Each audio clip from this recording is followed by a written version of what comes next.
Hello and welcome to Drakenmemoria. For those of you wondering what this is, well, it's Dungeons and Dragons, or more specifically, a group of people playing Dungeons and Dragons. So if this is not something you want to watch, well, depending on where you're watching this from, you'll have suggestions either on your right or your left. Pick one. For everyone else who actually wants to be here, because they like Dungeon and Dragon, because they like watching us play Dungeon and Dragon, because they just like watching us. No judgment. Welcome. It's a pleasure to have you with us. We hope you're going to have a pleasant evening. We hope you're going to be brave enough to write something in the chat. And Be bold, be brave, press the enter key. do something brave today, then run like hell.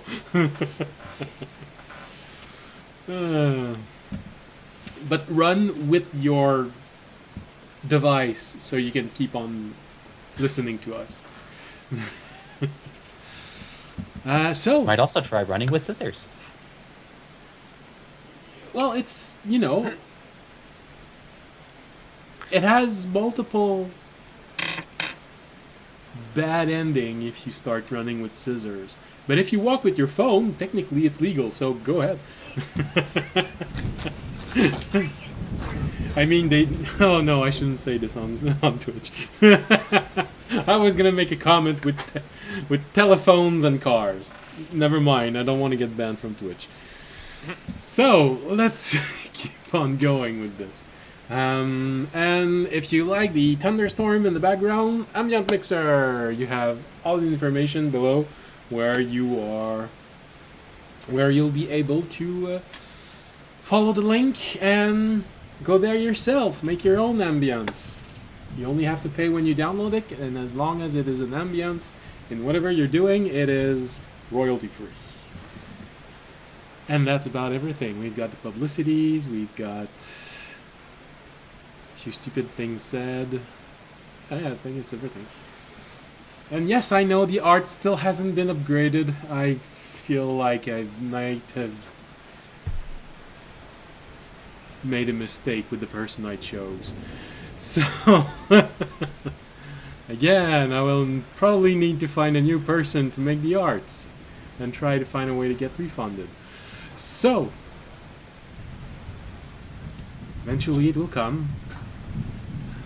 On the good side, I've managed to add the alert for subscription. I still don't know if resubscription works, though. Been trying to figure this out, but didn't see anything. So, and that's about it. I think we're ready to dive right in and see where... We now cut to one of us jumping off the mountain. Oh, that's what it's supposed to look like for the others. Truly, it's that Tobiyashi pushed someone down. Yeah. My evil side's coming back. It's the villain arc. Oh no, it's your ball. Your ball wants you to throw audience down the mountain. Remember? Oh yeah. Do you want me to take a photo, Jork? You had an interesting face. I was sneezing. Yeah, but it was taking long, so I was wondering, do you want me to take a photo of that, or maybe you're just frozen like this? Could you get one? Alright, so let's start this. Last episode. Ah yes, last episode. Tobiyashi had its chance to duel with the most talented member of the monastery where he was currently residing, which was also one of the most talented and powerful member of the garden, Amiyali. As expected, the fight was very one-sided. The fight did, however, give an idea to Tobiyashi of what his ability could become and how they can be used. But it's still a little bit of a ways off before he can do everything she did. With that little duel settled, the party finally had a chance to make its way to the dragon's lair and request an audience there. Once there, the party encountered an old acquaintance of audience, which revealed herself to be tied to the dragon in some way. With the help of this acquaintance, the party made its request and did not end up eaten by a dragon, because audience couldn't roll higher than a 5.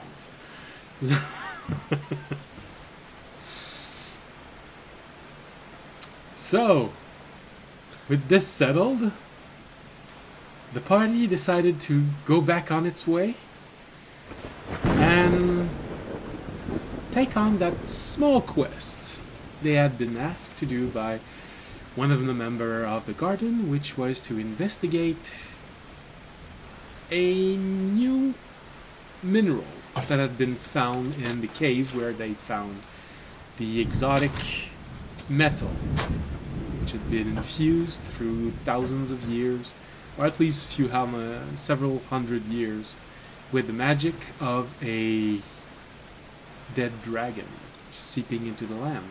Now they believe they've found mineral, some sort of crystal, which has been infused with the magical copper of the dragon. And so, they are on their way down the mountain to try and discover if this mineral is true or not, and what it is, and what could be their properties. So this is where we left off, with audience being satisfied and disappointed with himself at the very same time. Probably throwing up as soon as he got out of the cave.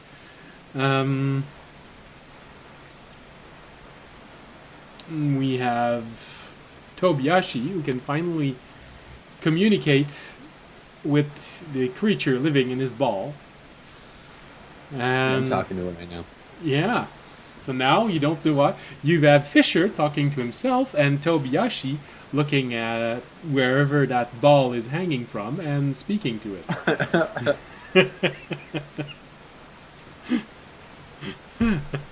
It's a very sane party. Don't worry. At least you can see Toby like talking to an actual object. Fisher's is just inside of him, so don't worry. It looks like he's just talking to you. I had a player who decided that the object that would act as a sending I'd like to say magical object, but we'll see. As the recipient of a permanent sending spell was his underwear. So whenever he was sending a message, he was speaking to his crotch. People be weird. Yeah. Gotta keep them informed, you know? Two heads are better than one. You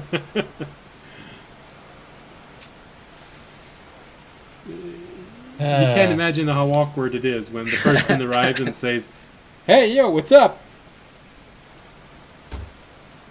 Did it talk back, though? Well, it's ascending, so he hears something back. So he really looked like he was talking to whatever was there. That's good, that's good. Hey, could you stop getting me in trouble?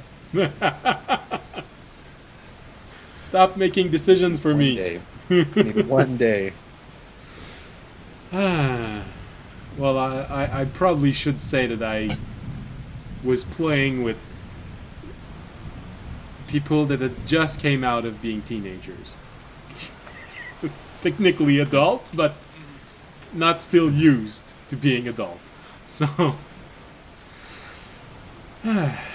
alright, so we go back in. as everyone is slowly walking outside of this cave and finding themselves looking outward at this little plateau at the top of the mountain. Probably large enough for one, maybe two dragons to be there side by side. But also, this little privileged place, this venue, lets you see the entirety of the valley in front of you.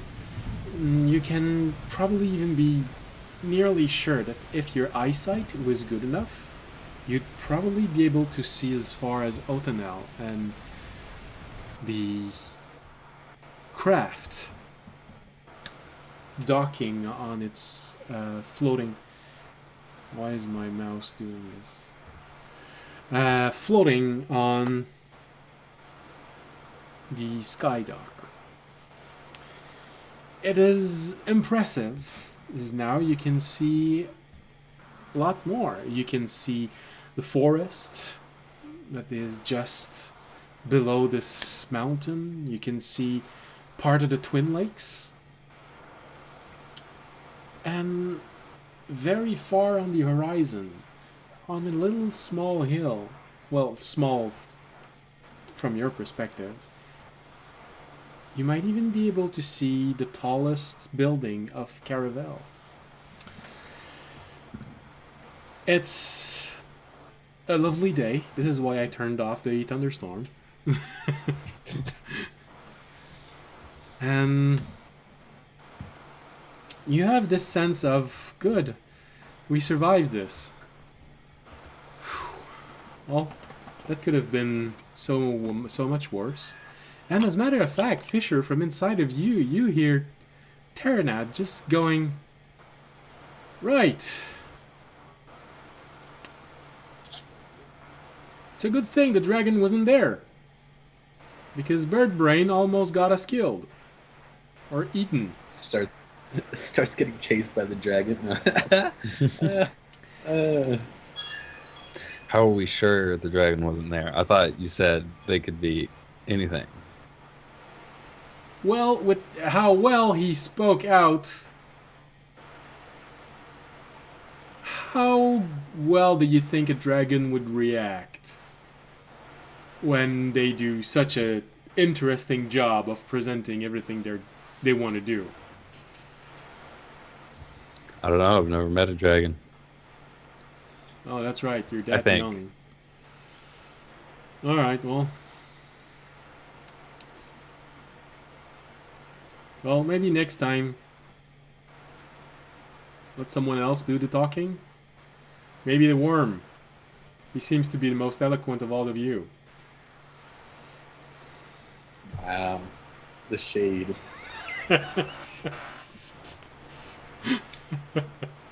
Well, you can't hear any of this. Fisher is talking to his chest. Yeah, I'm just gonna hit him with a silent treatment for a bit. All right.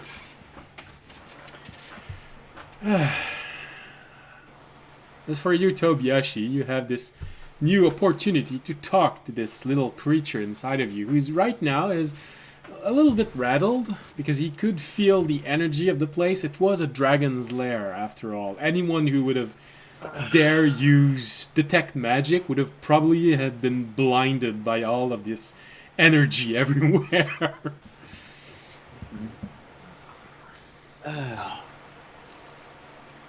So, how you liking the trip so far?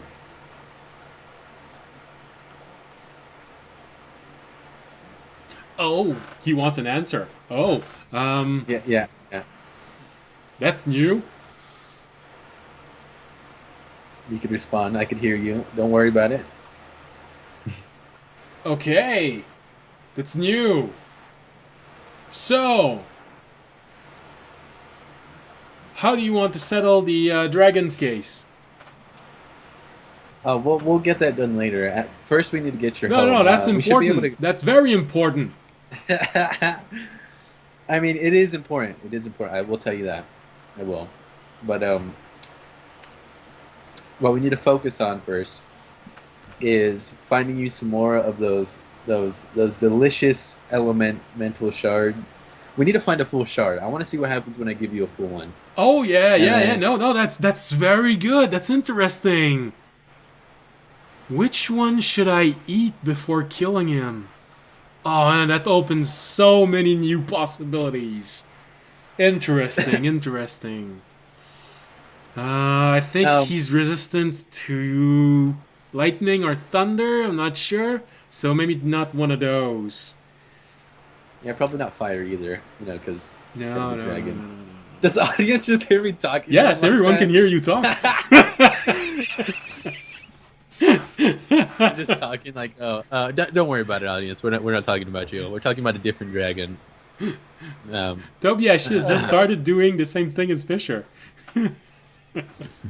Seeing as Terranad's currently set to primordial, so I can hear actually both sides of the conversation. Yeah, you're the only one who He's can totally hear both talking sides. about you, audience. I don't know. It's fine. It's fine. Don't worry about it. So Fine. I think I can take a little elemental ball. yeah, you're perfectly fine. So, anyways, what I was gonna tell you is by the time we get back to the garden, I'm not sure if I've let you out in the garden. Maybe maybe to show you to people. Oh, that's no, not that thing. That what he said. That's good. He can take balls. Let's do to his ball what he did to mine. Yeah. Okay. Calm down. With Try the and killing audience open thing. them with claws. You know, really just tear inside of it and rip it open. Okay. Is there anything we could do to make you not hate audience? What I don't would we hate have him. to do? What What do you mean? What do you mean? I don't hate. But you want to kill him? Yeah, but you don't have to hate someone to do this. I just want to get even. That's true. Okay, getting even does. Okay, there could be a way that you could get even without having to kill him, right? Yeah, rip out his what would that balls. Open them with claws. He's not gonna die. Okay, all I want to let you know is by the time we get back, we should have your new home. Oh, that's good. Okay, Don't you'll let be a him lot know. more comfortable. Yeah, I know. I don't want to rip it apart again, but I'm gonna let you be for now. Yeah, you gave me a If you lot want to to think talk, about. I'll be able to hear you. Yeah. You could think about it. We'll talk later. Just try to ease up on the killing audience thing. You know. I don't know what you mean. Okay. I think All about right, other sounds things too. all right. If you ever need to talk, I could hear you for at least another hour. Okay. Maybe one of those deep shards. You know, those that come from where nightmares are from. I've never tasted those. It feels like they wouldn't taste good, but man, the power they must have could scare the living daylight out of anyone I'd hit. Let's try it with audience first. Oh yeah. Okay. So, and if you ever need to contact me, we should come up with something. Because like I could cast this with my mask once per turn. You know, well, once per like 10 minutes. 10 minutes, I think. No, like 6 seconds. I don't know. But just vibrate really hard if you need to talk to me. Okay. Yeah. Okay. I'm gonna make sure the ball vibrates really hard if I need to talk to you. Okay. Cool. All right. And that's it. I stopped talking to him. I'm also giving him the silent treatment. Amy, feeling like he's been alienated from 2 conversations, is just going to spend time for a moment to just like dig through what is essentially his very sizable bag now, and walk up to Jorg with a neatly folded set of robes and a staff. Ooh. Thanks. Can you increase your microphone a little bit, Jorg? You're a bit soft. I guess I could. audio and video settings.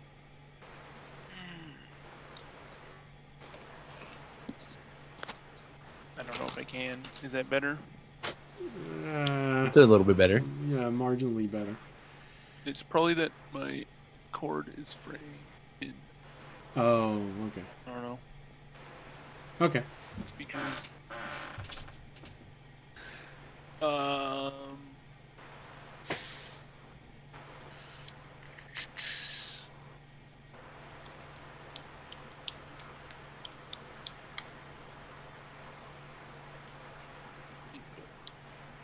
Oh. Okay. Anyways, I can speak up. Hopefully, Yeah, that's already slightly I better. don't know why is it quiet or. I don't know. Sometimes it's weird. I play with someone on the What? on an MMO, and I have to redo the sound every time we try to play together. For some reason, it just Yeah. What do these do, Raimi? and so Remy felt alienated again. And that's like, okay, all right. He's going to point to the ropes, Uh-huh. and he's going to minor illusion a time where Fisher has cast the shield spell against a powerful attack. Oh, nice. That's pretty convenient. Not hard to Because find I one. assume that looks Happens all looks the time. visual in some way. It's nearly every single fight ever since he got this spell.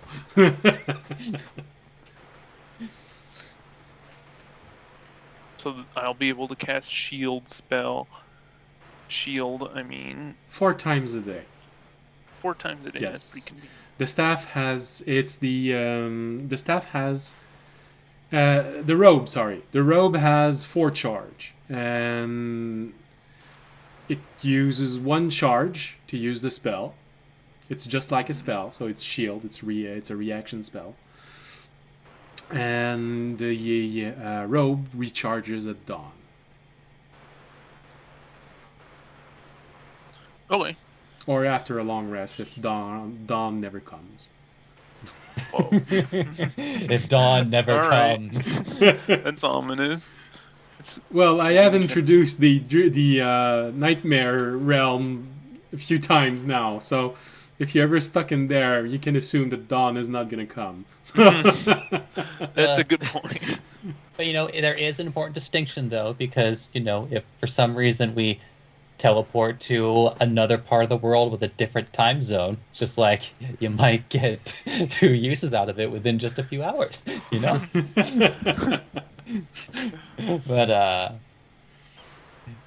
and then to the other thing, the staff. Raimi has to think about this one. Raimi picks up a rock and throws it. That's exactly what I was gonna say. Just yeet a rock. That's what it is. Whoa. Does that mean I can yeet rocks with this? Raimi It's just a nods, whole lacrosse stick. Cool. and then Raimi holds up 2 fingers, Okay. or 2 talons, and he's going to... You know what? They totally would have been on that wall as we were going through it. It's like, at least assuming they weren't destroyed, because I imagine there might have been cannons on the wall when we were in the past. Like, did we walk by any of those? They would have been arcane ballistas, not cannon, but essentially, yeah, they don't have any munitions, and they shoot magic. Close enough. It's a lot. Can't think of a better way to explain that particular spell. So Raimi minor illusions that.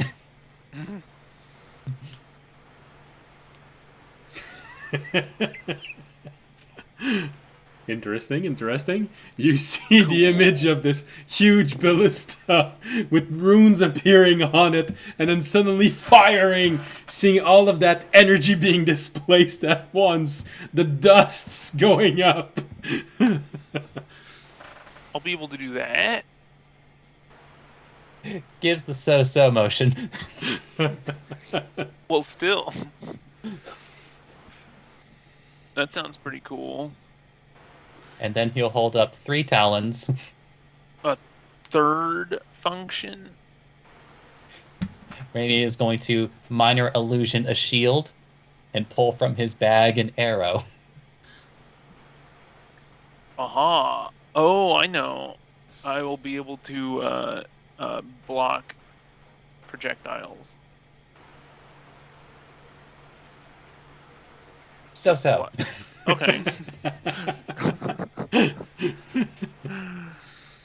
Best way. All right, so if you want them and if you want to attune to them, like I said, the Robe of the War Mage, that one I've already created in D&D Beyond. So you can just add it there. It needs attunement.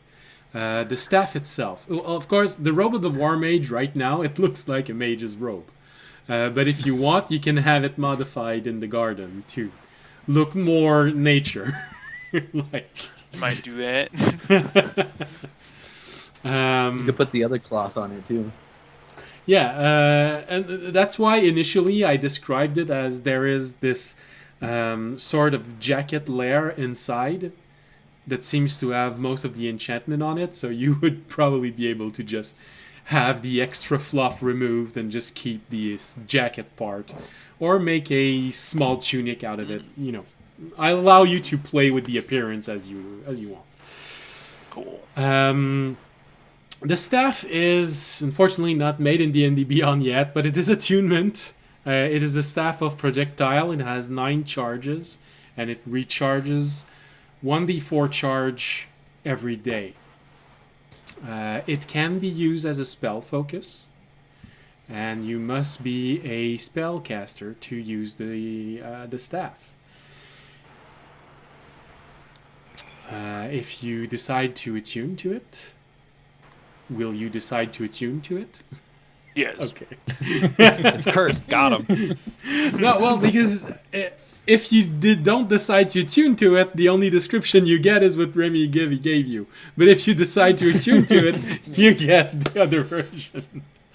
Each time you use catapult, it catapults your most expensive item you have on you. Catapult yourself. You just start catapulting 300 gold diamonds. Just like wait, no, that's not what I wanted. Hey, those won't break at least. They'd be pretty You just gnarly. pick it up later. Yeah. Oh, someone doesn't understand enough about diamonds. No, it's more like a hollow point ammunition. There's hardness, and then there is toughness when we are talking about minerals. So, at 0 charge, so whenever you want, you can touch a small roundish object, like a small stone or a marble. So yes, you can buy a bag of oh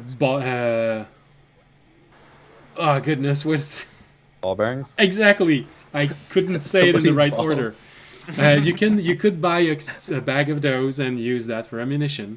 So when you touch a small object, you imbue it with a small amount of energy, making a ranged magical attack after. The object will be flung at great speed, causing 2d6 bludgeoning damage. So it gives you something to throw at people. 1 charge. If you use 1 charge, you can cast the spell Catapult at level 1. You can upcast it up to level 5 by spending an additional charge that goes with the level. So if you want to use it level 1 charge, level 5 charge. Easy. And you can, finally, the last ability, by using 2 charge. The wielder instinctively become aware of, for a short period of time, of incoming projectile and can try to intercept them with the staff. Grants for 1 minute +2 to AC against all ranged attack roll made against the wielder. So that also includes magical ranged attack.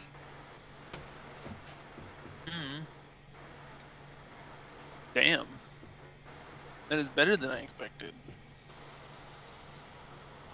So theoretically, could you catapult somebody's ball? Depending on its weight, yes. Tester. If Jorg wants to make an enemy with the elemental ball, sure.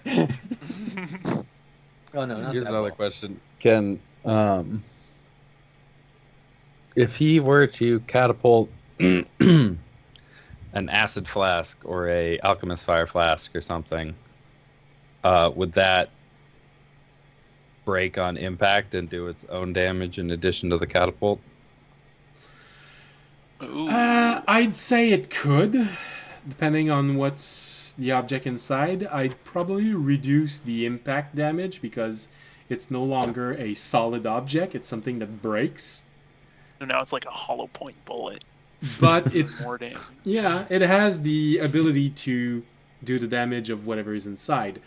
An interesting thing is you'd probably be able to use injection poison with this because the glass shard will break the skin and could act as a sort of syringe or dart.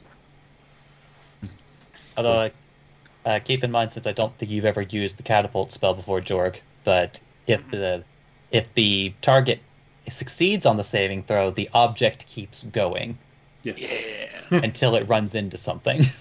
So if you try to attack someone that is in front of Fisher, well, and they succeed their saving throw, it's gonna keep going and might hit Fisher. Or another That's enemy, if they happen to be in the trajectory. Mm-hmm. Or a friend. You know, like a friendly NPC who just kept not listening to you, telling them not to be in the line of fire. Might not happen again. Also, Right. interestingly, the catapult target, like the object that you're catapulting, doesn't need to be in your hand. Whoa. It's basically It just needs to be an appropriately Oh, sized yeah. object within range of the spell. you Oh, remember? just in the spell. I thought I could like touch it with the staff. No, not the catapult spell. The ability to use a small object, just touch it and fling it. That you have to touch it with the staff. But casting the Okay. catapult spell, no. It really is just Nice. like the catapult spell. And if you want a good comparison to it, you remember Star Wars Empire Strike Back? The scene where Luke gets pelted with a whole lot of object from Darth Vader? That's the spell. That's the spell catapult.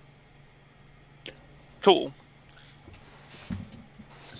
That is exciting. I'll have You can Like even good use it to range. pull stuff towards you. damage. It's just coming really fast. Jorg now has uncontrollable My saving force. throw will be Dex to catch it. And that is the staff that Remy is handing you. So it's 2 attunement object. You just make sure that you have enough room. But I don't have anything attuned so far. Attunement. So number 1, and then once that other thing's in, I'll attune that. yeah, Oh, did you never attune to your ring of protection? That is not in my inventory. Awkward. You might have been tired. I might have ring. Oh, actually, you know what? You know what happened? It's because you left. You were Oh. tired, but it was at the end, near like the end of the session, and we handed it to you when you weren't here. Oh. So that probably explains why you don't have it there. you were Yeah. asleep, and you know you'd fallen asleep near the table, and Remy didn't want to wake you up, so he just slipped it inside of one of your pouch. I'm Oh, now no, the reminded of hilarious it scene was just that now. first he handed it to Fisher, and then Fisher handed it to Toby, and then Toby handed it to Jorg. Toby actually is supposed to be a little bit nimble, so he could have slipped it in one of his bags. Yeah. Why is it not? I think my internet's being slow. There it goes. 19 AC, baby. Damn. What's your Hey AC? man, you right? turned it down. Oh, you have more AC than I have now. Yeah. And he's Although got I his think shield spell the 4 times a robe- day. Unless he can Pretty handy. wear the robe under his armor. Oh, because I've got my.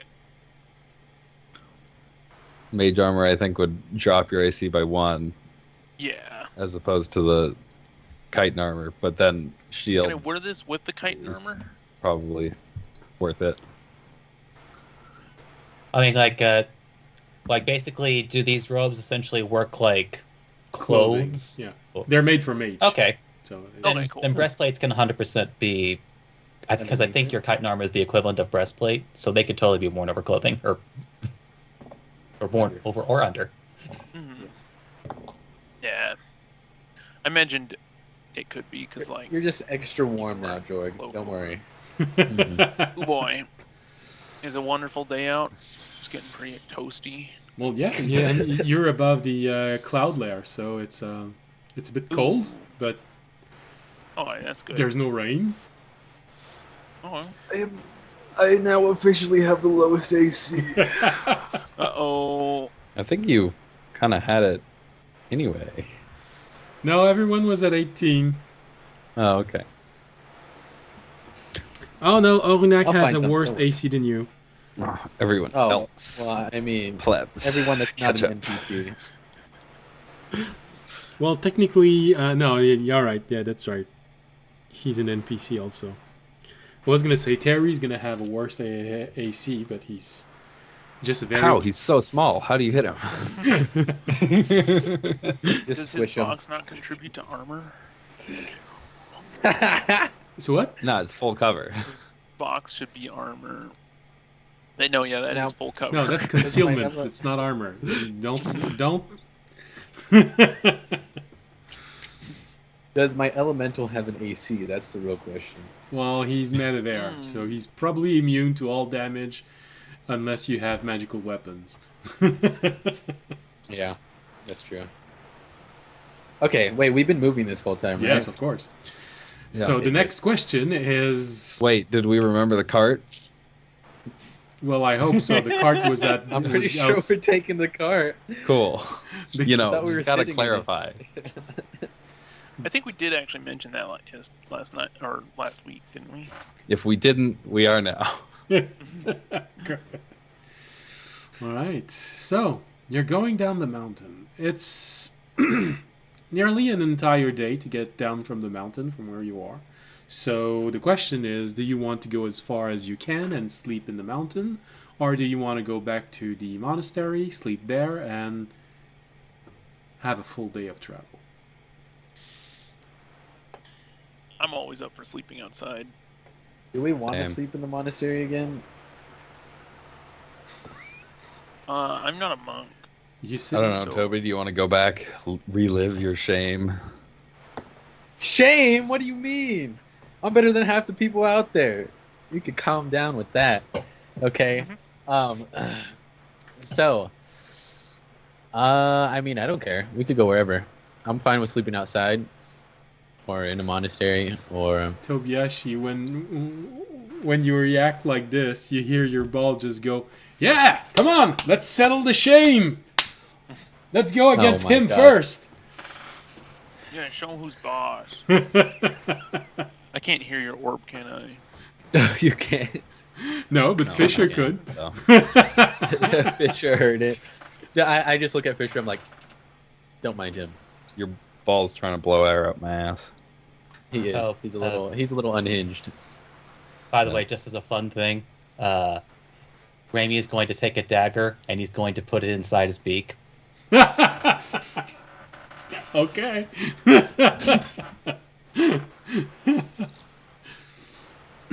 Interesting place. Do you hide it? I do have to Crossways, ask, though, like does it like a fe- pirate. Does it feel like it's in there, or does it just kind of like? It's so well.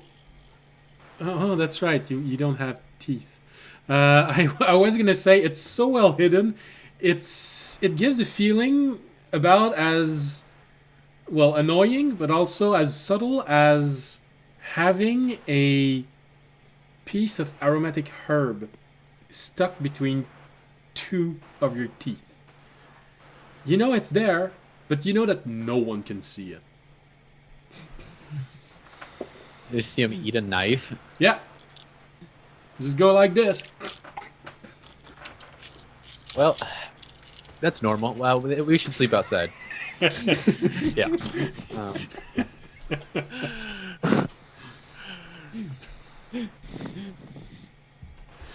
So it's probably the best place for you to hide it is under your tongue. Yeah, I was just like, I was just thinking over the week. It's like, what's the most hilarious place that Remy could put this thing? Besides a couple places. Well, there's always the fun place of putting it inside a nostril.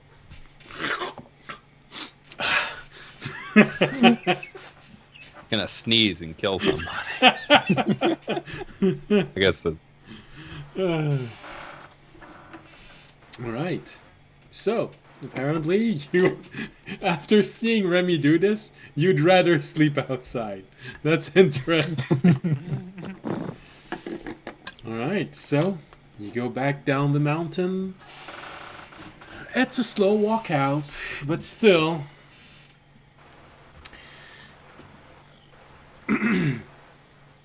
Nothing really happens. It feels like something is watching over you as you're going back down the mountain. So, you feel kind of safe.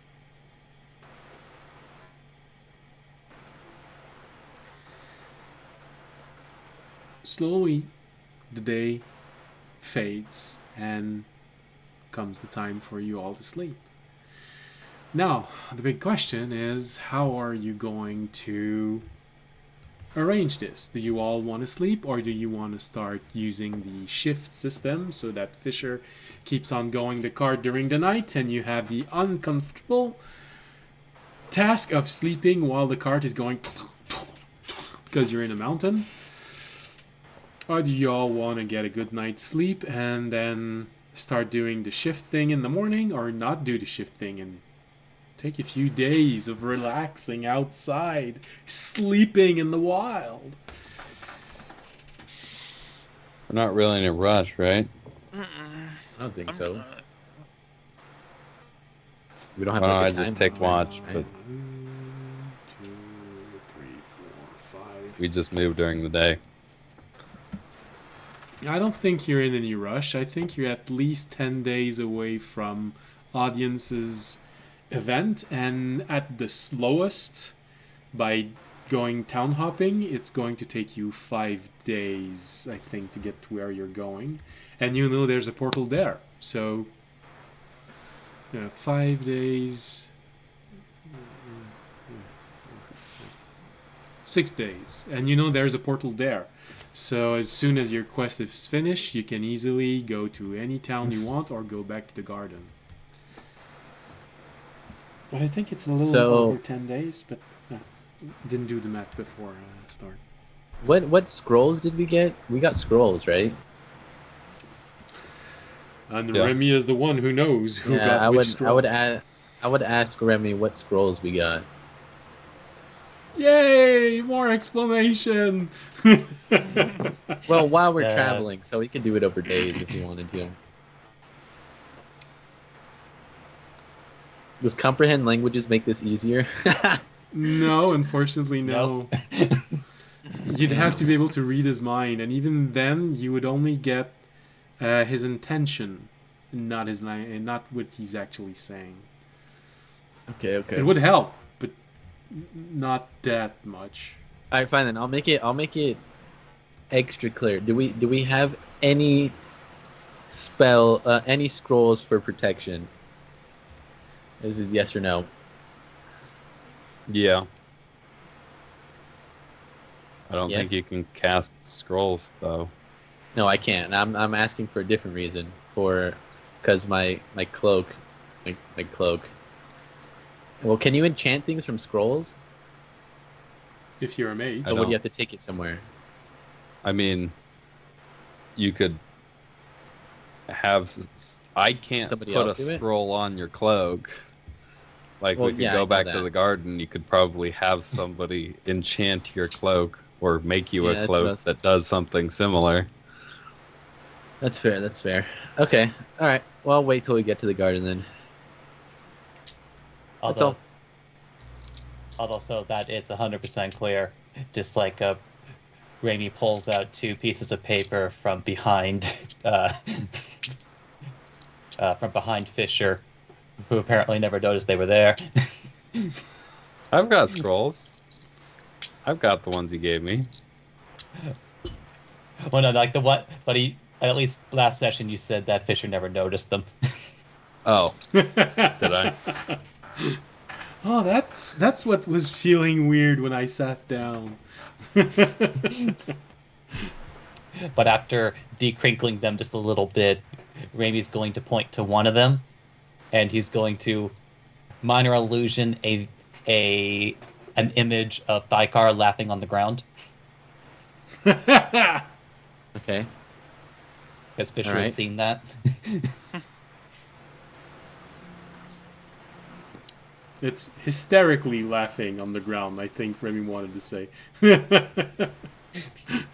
So a laughing spell. And then Raimi points to the other one, and Raimi points to his eyes. So I could see like a bird. All right. Sounds good. Thanks, Rami. I think I can take it from here.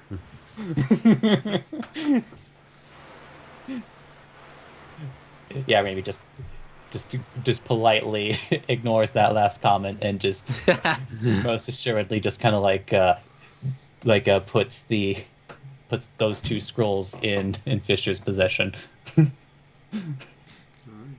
Oh, thanks. Yeah, so I got a scroll of blur, and see invisibility, magic circle, and hideous laughter. All right.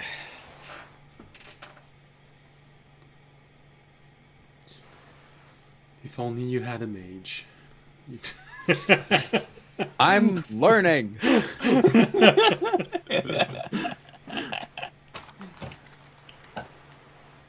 Well, who knows? Maybe you could ask Terry. He seems to be on his way to becoming a mage. I'm just glad I can finally start eliminating things from this note I've been keeping since that fight. All right. So, okay. I thought Odin was frozen. No, okay. He's just keeping very still. I saw his eyes blink. So, as the day goes by, like I said, you feel safe. You feel watched over. Fisher, you get a few bits and pieces of things that Tobiashi's elemental friend says during the day. Although you do understand that he does spend a little bit of time planning Audience's demise. But when he's not doing that, you can hear him just talk about different things. About the world around him. How some things feel strange. You know, you start feeling the humidity rising in the air, and you suddenly hear him pass a comment like, "Oh, that feels familiar," although a bit like being in a cloud. It feels good, not for too long. And sometimes you hear him talk about things he remembers from where he was living. Oh, that sound feels familiar.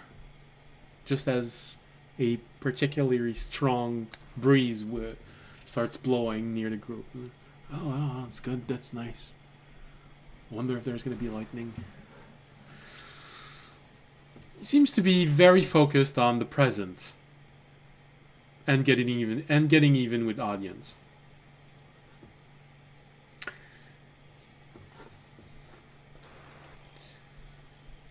So while you are being soothed, soothed, I don't know. While you hear all of those interesting comments from this little creature, the day goes by and comes a time when where you all have to sleep. You all bed down. Still a little ways up in the mountain, but starting to see more the ground than the sky. As a matter of fact, from where you are, you see the village completely at the bottom of the mountain. Last few lights inside of it going out as your own fire is going out.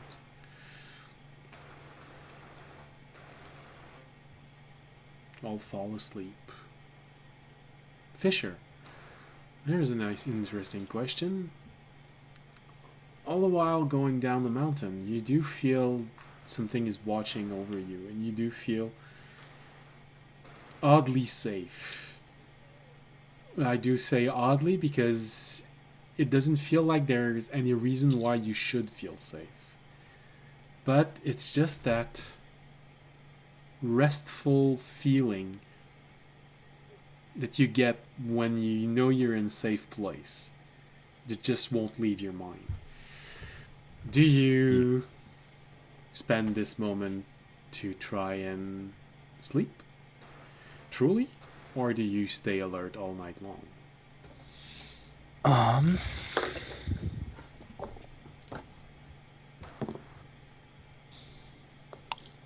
I think it feels weird, as he normally, I mean, if they're like on the road, that's kind of his job. Everybody else is asleep. He's supposed to be taking watch. But if he like feels perfectly safe, I think he might just zone out and fall asleep. Okay. Well, then if you fall asleep, you know what sort of a roll you have to make. A low one. Preferably. That is, it's wisdom, right? Yes. That is an 18. Nice. All right. It's been a while. While I don't think I've ever rolled that high. Well, I mean, it's been a while since you had success with this. Fair enough. Yeah. All right. So you have this moment of dozing off and letting that feeling of being safe completely wrap you up. There's almost a emotional warmth to it, and just as you fall asleep, or from your perspective starting to doze off, you have this moment of looking straight in front of you and realizing you're no longer in the mountain.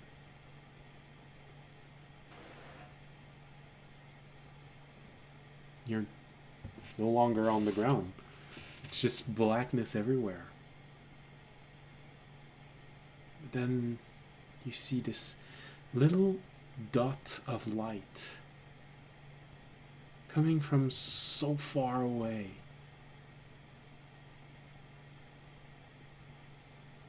You focus a little bit on it.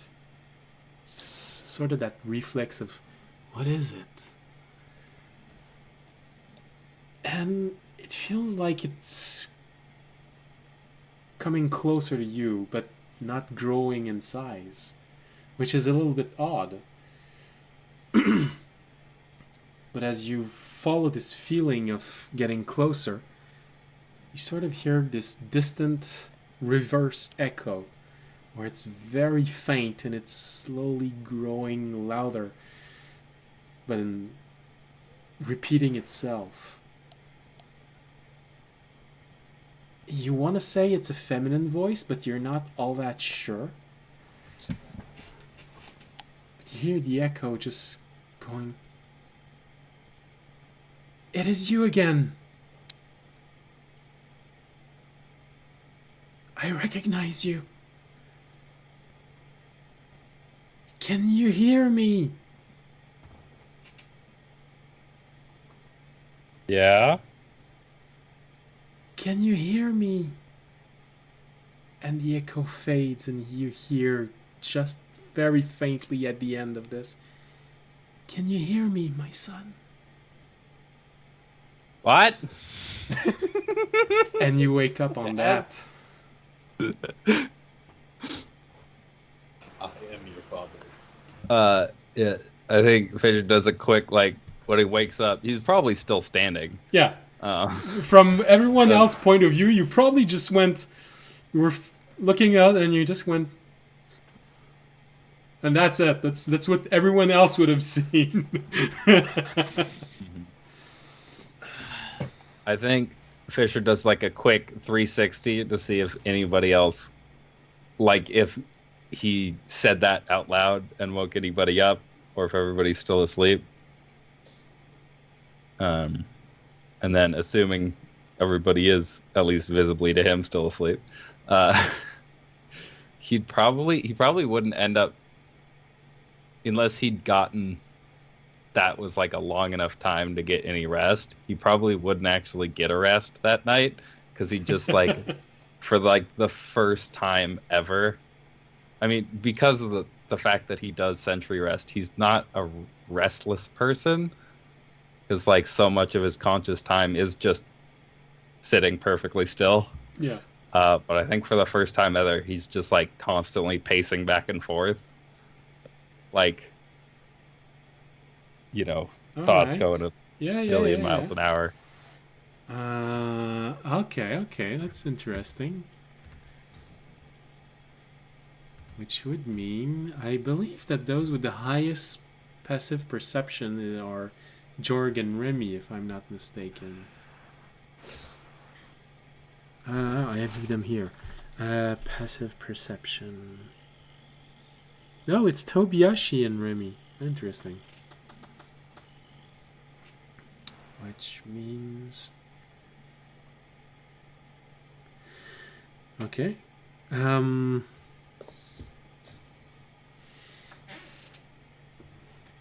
Probably Tobiyashi and Remy, during the night, you are slightly disturbed, but not enough to lose that sleep, but not just enough to, when your sleep is getting a little bit more shallow, being waken up by Fisher pacing around.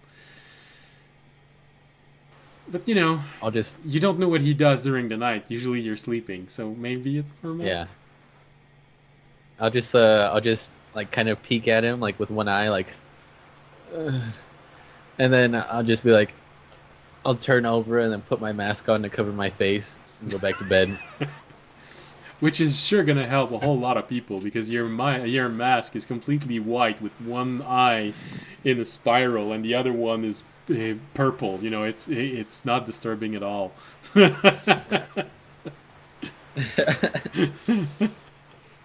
We just look like a doll now. Yeah. All right.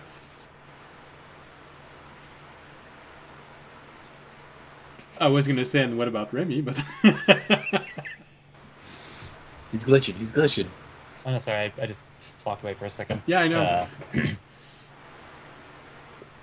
But I mean, I guess when Remy briefly opens his eyes to look at Fisher, I mean, I know he doesn't have any visible signs on his face of what he's feeling, but can It's definitely a Remy posture. at least read his body language? It's definitely not a posture that he usually has. You also have your passive insight here. Oh.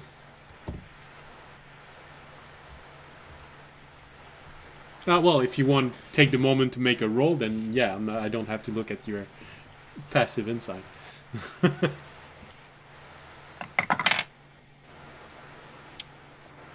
That's going to be 15.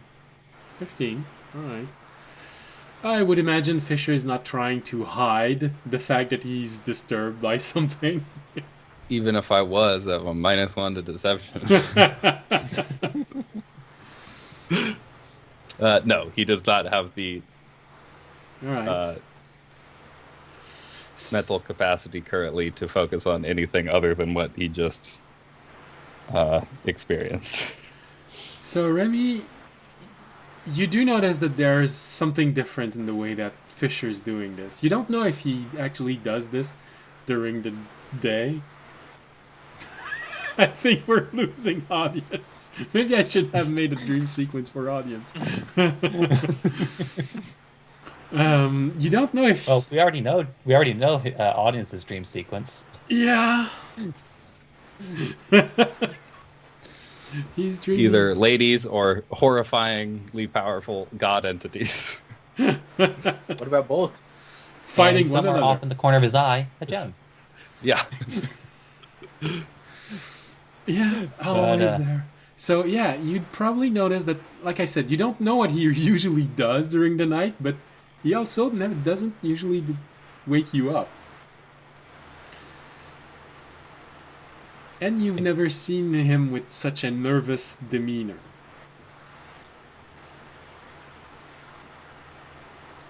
Raimi kind of like get up from his own spot, rub his eyes a bit, maybe kind of like still holding in one hand, kind of just like walks up to Fisher, and you hear in a woman's voice, "Oh, sweetie, are you okay?"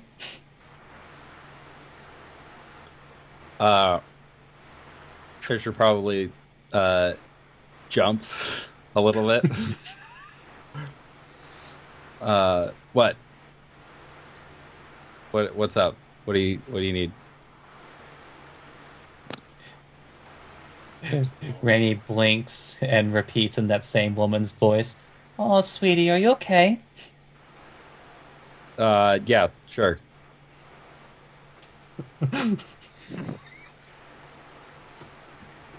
Maybe, I don't know. Are you okay?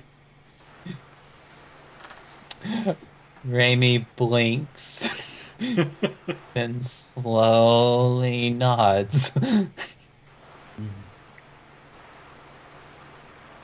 How do people calm down? I can't take deep breaths. It doesn't work. Raimi looks at him, looks down at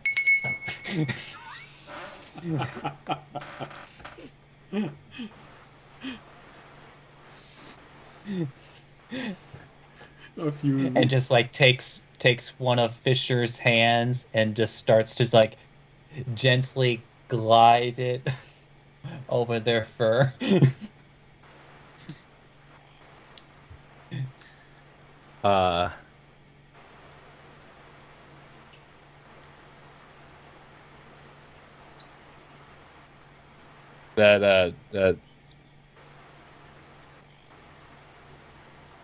That's not. This isn't helping. It's getting its stuff on me. I don't need. Getting its stuff on me. I don't need his hair all over.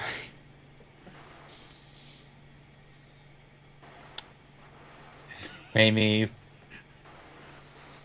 looks a bit sad at that, then walks away, but then comes back with his lantern and gently sets it next to where Fisher is positioned. I appreciate it, but I don't. I mean, I can cast light. Like I don't need a light. I need. Well, I'd say. What's your passive investigation? 16.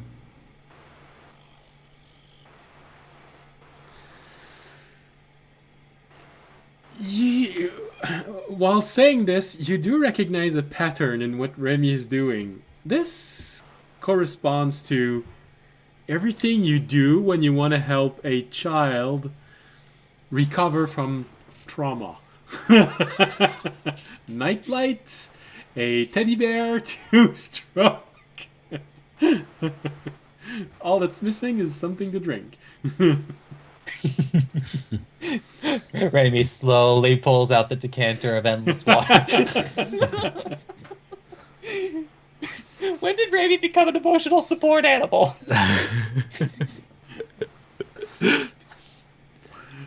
Well, maybe you could try Magna. Look at the audience. He looks so relaxed. Maybe it helps. Fisher will probably go. I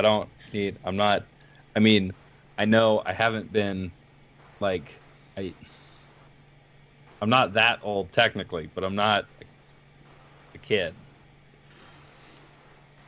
I think. I don't know. Shut up. I need to think. And then I think you just walk off.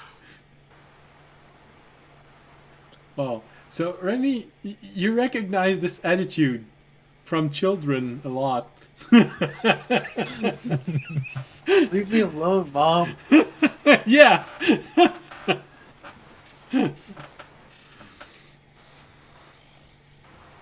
I think I think Fisher would get like 10 feet away, turn around, come back, go. I mean,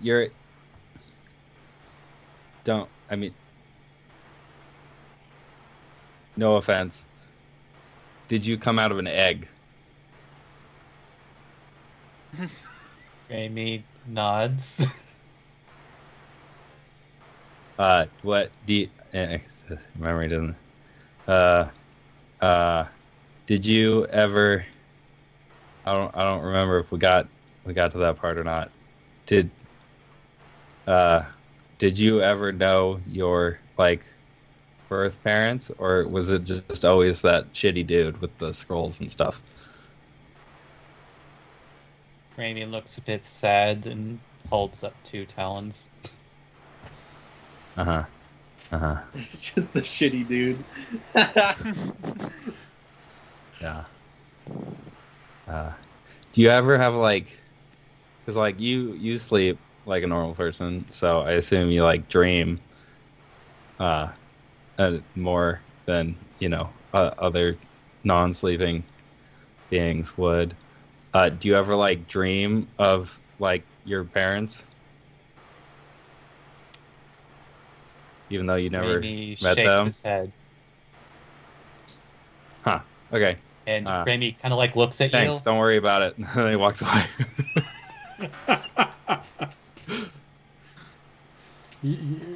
Remy also recognized the awkward attitude of teenagers right now.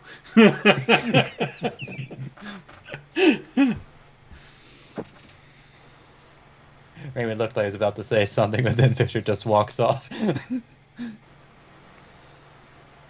I think very soon before leaving earshot, Fisher would start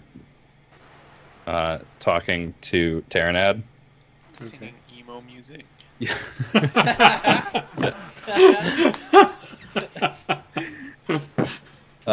be like, okay, game time. I don't know. No shitty, condescending, sassy remarks right now. I need, you to be useful, not rude.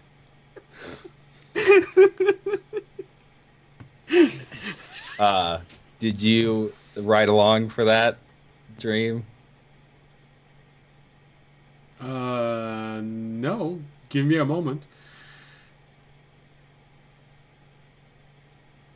You wait for maybe a minute. Ah, I see. Right? That's not.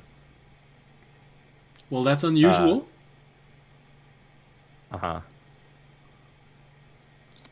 Unusual, like you've never heard of it before, or unusual, like you have, but just not very often. Um.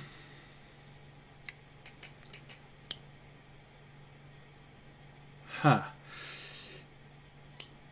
Never in this specific context with this specific kind of being. But there are many was it- variants to this phenomenon. I'm mostly made of crystals. So technically, every single crystal that was around me when they collected me are my brothers and sisters. And the mountain can be my parents. It's one way of looking at it. I've seen Construct call their maker father. I've seen Animal look at humans and say father. And they weren't hybrids. But I can't say I've seen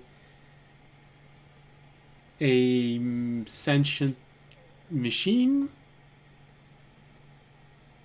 calling a light my parent. Well, I didn't. The light called me its kid.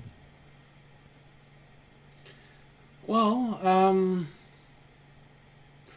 I mean, gods often call their followers their sons and daughters. I mean, I'm sure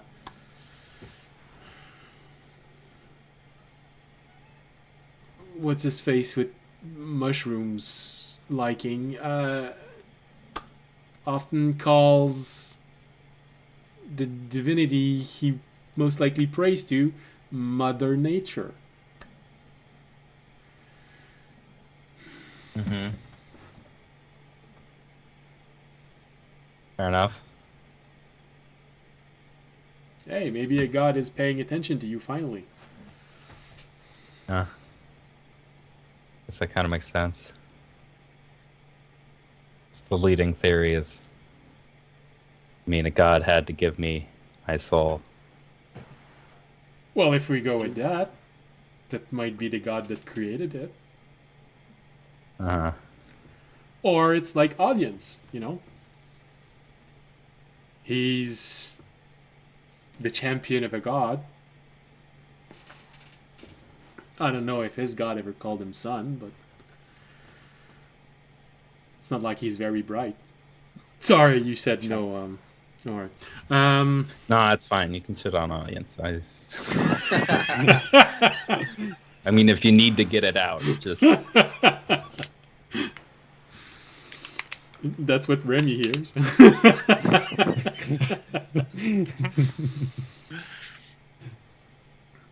Maybe maybe his god has ever called him something else than my champion. Mm-hmm.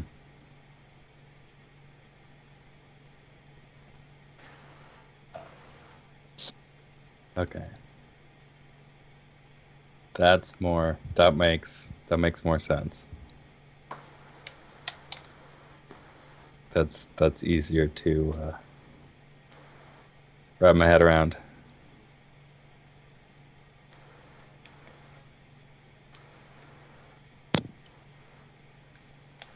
Character development. Because, about 100 episodes ago, he wouldn't have considered there being a god as part of his creation. Well, he always considered it. He just really didn't want that to be the case. I think he'd walk back.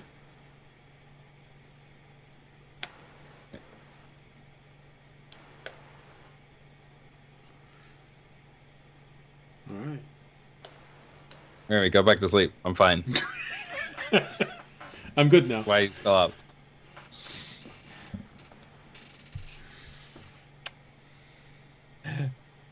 Remy just blinks at him a couple of more times. Presents the cat again. No.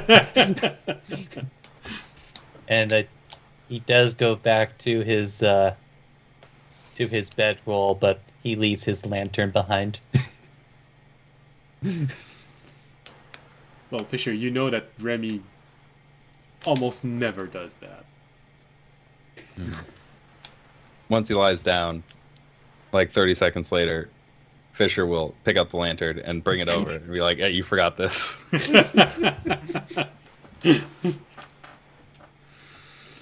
Alright. Randy chooses not to argue because he just laid down. He's 13 and already too old for this shit.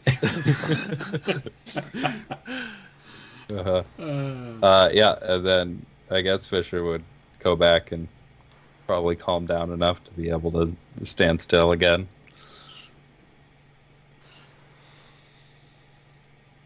Alright. You have very high passive investigation, so after calming down, there's one last bit of thing that comes to you before this night ends, and it takes a moment, but it feels like something is rattling in your mind, trying to bubble up to the surface, and you're a bit stuck on this for a while and thinking, is there something I'm missing? And probably in the early morning, when you see the sun rising and there is this moment of, oh, you remember talking to Civ. It was the end of a day. The sun was about similar to what it is right now. And you remember him asking, have you heard her voice yet? And you answering no. Alright.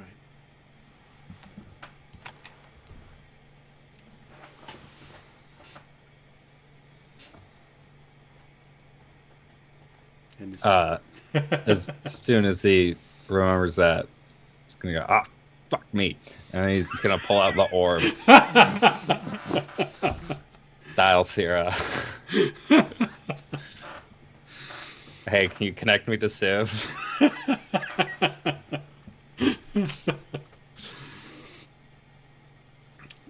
Can this be a 911 call?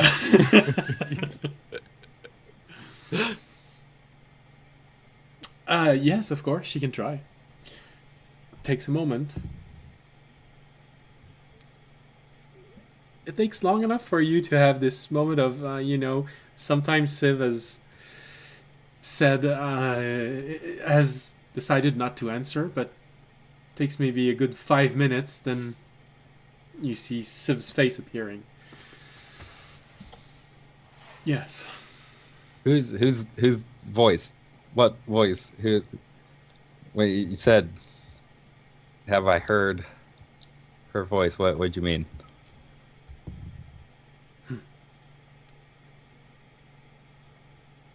So you've heard her. I mean, maybe. There was like a black void and then like a light. It was like far away.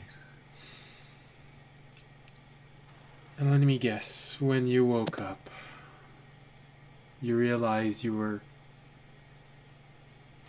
looking to the northwest.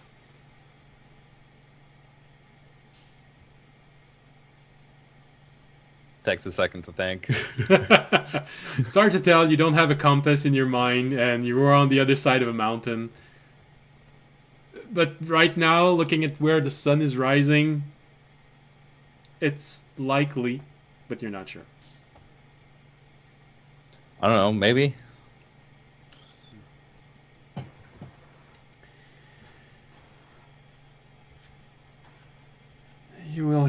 again. Pleading for help.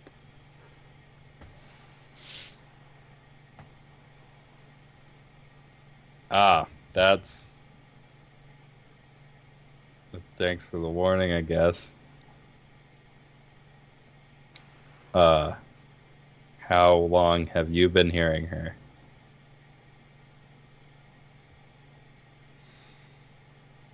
Ever since I left. Left. The Isles. Wait, like the Isles? Wasn't that like hundreds of years ago? As I've said. Ever since I left the Isles.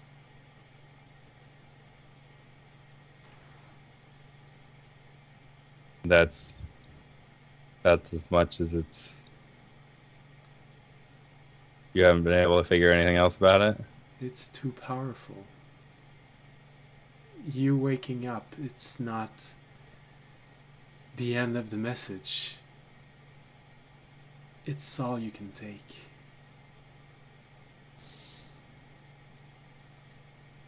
Anymore. And this could damage you.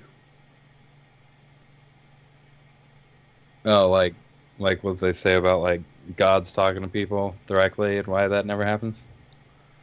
Maybe.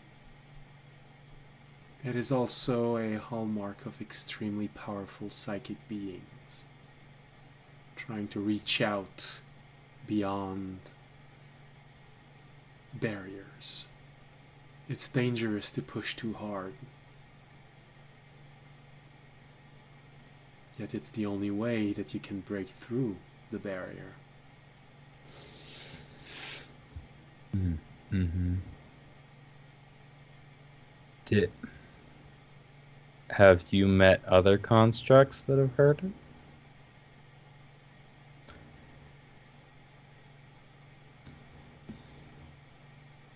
Anyone old enough, developed enough, has heard her at one point. She asked for help.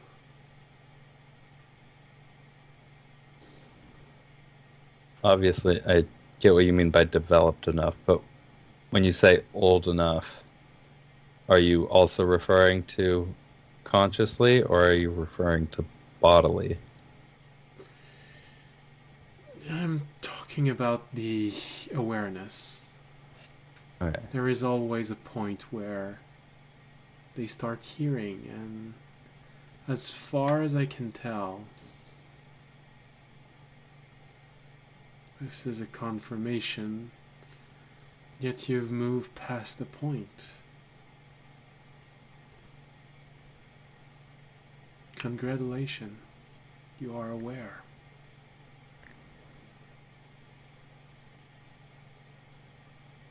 Your mind is your own, with all that comes with it. Cool. Sweet. Wait, does that mean that people won't be able to like force me to do stuff anymore, even if they like have the command word and stuff? Well, your mind is as strong as those of sentient beings. You're not immune. You're just as resistant as them. Your will can still be bent. Just not in the way that it used to be. Well, that's reassuring.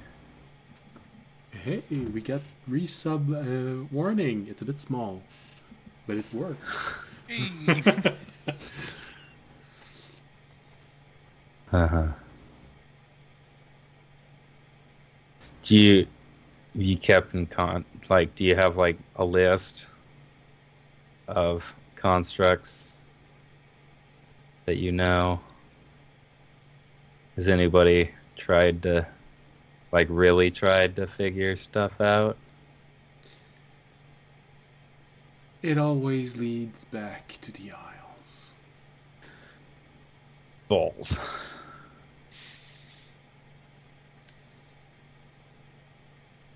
You don't want to go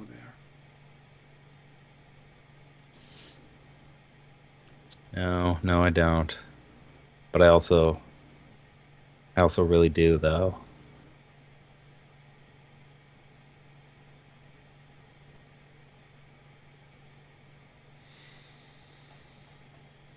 No. I guess this is something you'll have to decide. Maybe there is a moment where you'll have an opportunity to go there. Maybe you won't. If you really wish to go there, I can at least help you get there. But I don't want to go back in there. That's the kind of place that having an army would help? Or is that the kind of place where having an army would just mean more stuff to fight when we get there? It depends on the army. Uh-huh. It is easy to lose yourself within the Isles. Though originally it was meant as a prison. What prevents people from leaving? The mist around it prevents anyone undeserving to leave.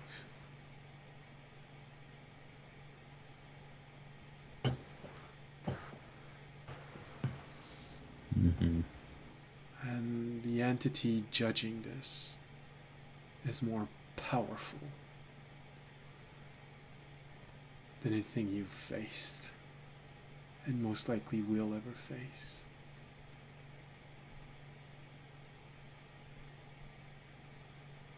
Uh-huh. And that, I mean,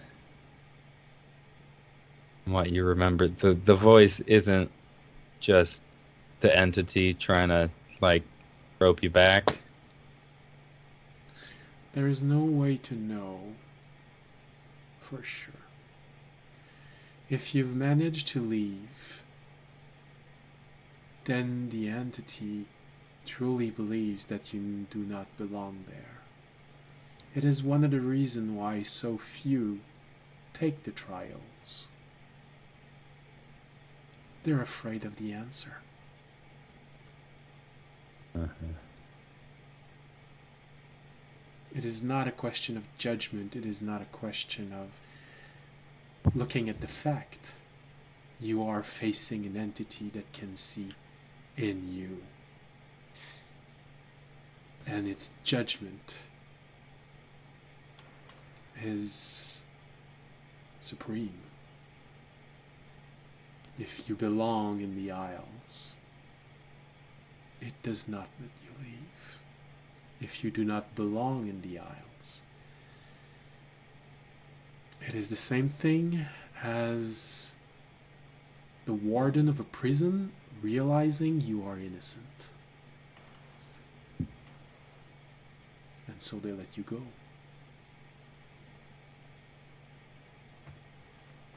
They have, like, visiting hours or something.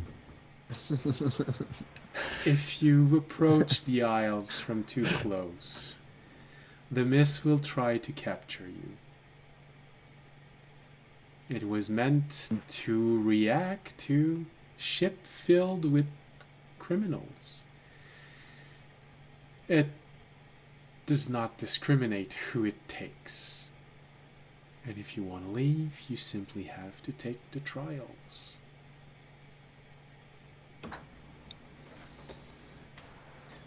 Those Alright. who resist have a very grim fate. The Isles does need guardians, and they are forced to become its guardians. It is so powerful. It can strip the life out of you and force your body to become a guardian.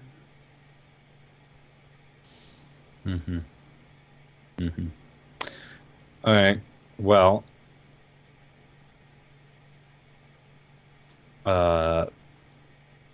thanks. I'm sure we'll talk about this again.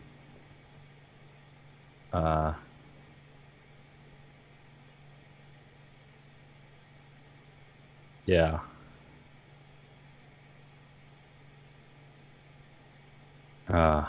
Bye. He hangs up first when you say bye.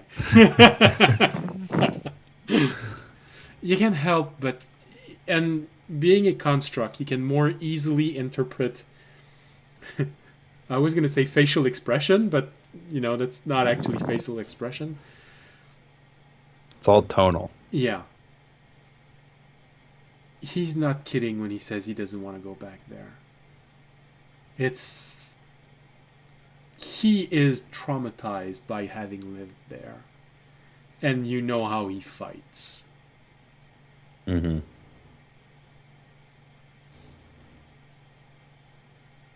And you know his awakening was not quick. Uh-huh. All right.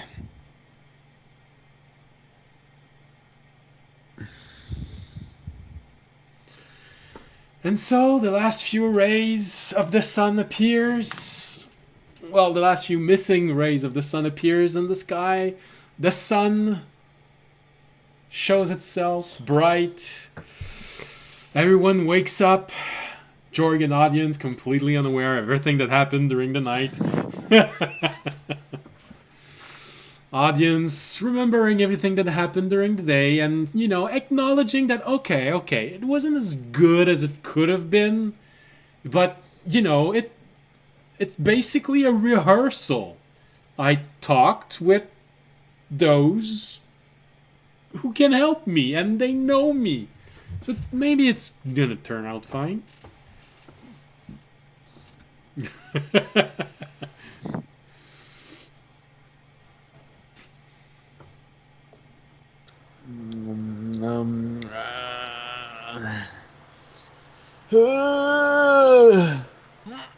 Yawn. Stretch. Waking up with the cold breeze in the morning. Feels nice. I'll be there yet. What a lovely day. Wait, who's driving the carriage? Right now, nobody. Even the horse is relaxing. Yay. I Even put it on cruise control. Even the the horse kept on going without the car. All right. It's just on autopilot. It's like we got to the place, so now I go back alone. That's what happens. Like normal. I just need for the black hooded warden to come, and everything will be fine. All right, so you have an interesting day of walk ahead of you. Everyone is relaxed, and like I said, you can go town hopping like you had done a very long time ago, or you can press the horse and take the commercial road and try to be there as fast as you can. If you go town hopping, it's going to be 1 day, 2 day, 3, 4, 5. And if you take the long commercial road, it's going to be 1, 2. In 3 days, you would reach the town at the base of the mountain, the last place where you can buy something if you feel you're missing anything. You can have a rest, and then half a day to get to the mine.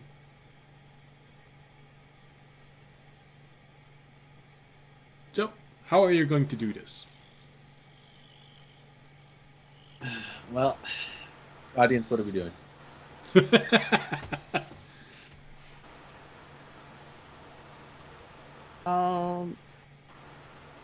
It's shorter to go town hopping, right? It's No. safer. Safer. Okay, I don't care about safe. We're taking the commercial road. You mean more boring? Yeah, exactly. Wait, I thought there was a teleporter here that we were going to take. Or is that not in this place? Well, We could go to the capital, I think, technically, and take a well, all right. teleporter. So if you want to use these options as you're finishing your road going down the mountain, you all talk about this. So, yes, you could go to Karathner, which would be 2 days if you go town hopping, or if you try to do it all with Fisher at the helm, you'd be able to do this in 1 day. And you know there's a teleporter there, but there's a risk that audience might be wanted.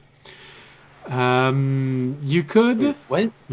Why is Don't worry audience about it. wanted there? Bad persuasion rolls. You have, and this is the element that's interesting, and audience would be the only one who knows this. You can also go to Tolteran.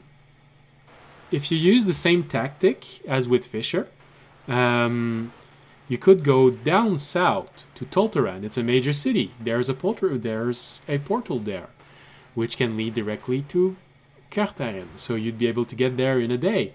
But only audience knows he is wanted there for public disturbance.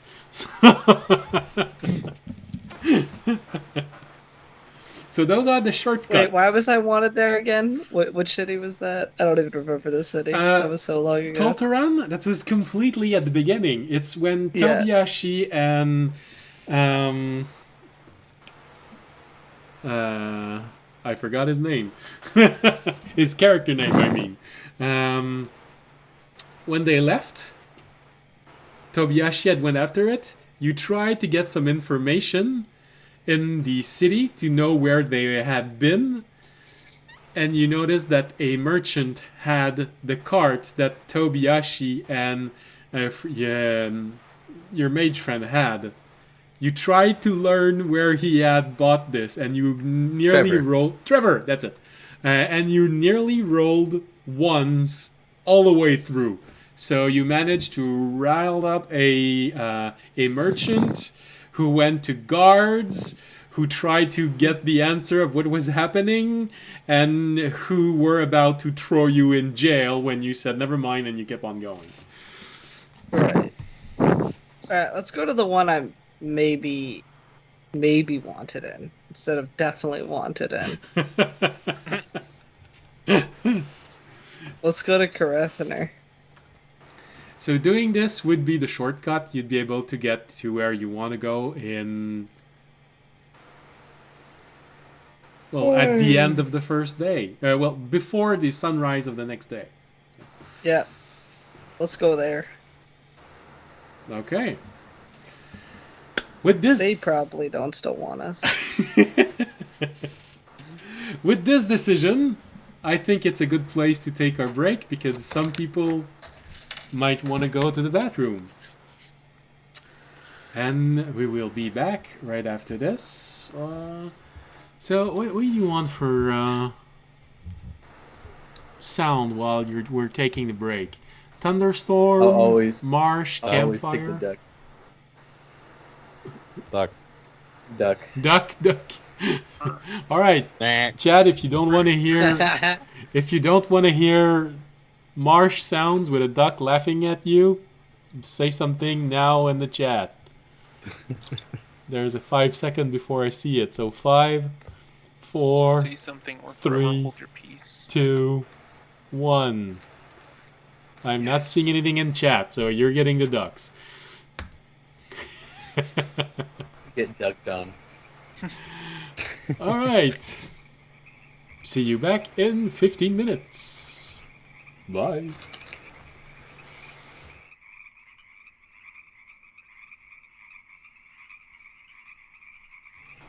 Hello and welcome back. So sorry if it was more than 15 minutes. I really wanted you to hear the last duck laughing at you. So if you said something in chat, you wouldn't be listening to ducks. See, it's important. So, yes, we go back to traveling on a cart. Let's see, anything interesting? It's windy. It's partially cloudy. Oh, it's getting chilly in the air. Okay. So, you reach the ground within the next few hours, and you go through the first little town. I believe that this is when audiences gives Fisher the news that he'll be piloting the cart during the evening and part of the night, so that you can actually get to Karatnar within a single day. Yep. Fisher, you don't get to sleep, bud. No sleeping. Sorry. It's how it be sometimes. It's how it be sometimes. Well, what about the horse? Doesn't the horse have to sleep? Horse needs very little sleep to function. And I did research it before offering this option. Essentially, a horse can keep on going for several days by sleeping only an hour or so, several times in a day.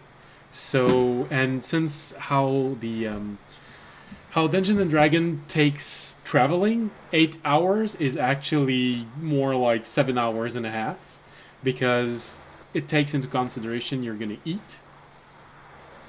And even if you remove that, it's eat, 8 hours, and eat. So 1 hour at each extremity, which means the horse has time to have its rest and keep on going. Essentially, if you can get a short rest, the horse can sleep enough to keep functioning for several days. So all you have to do is let the horse relax while you're changing the shift or while you're eating, and you can easily keep on going for 2, maybe 3 days before you have to give, I think it's 4 hours of sleep to the horse. And that's how a horse works. Pretty resilient creature.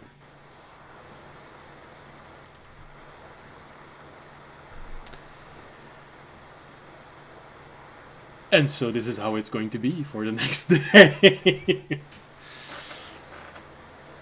Probably by the time that you're off the mountain, you'd have your first meal. So you just take a break, start eating, the horse just doze off for a little bit, you finish eating, go back on the road.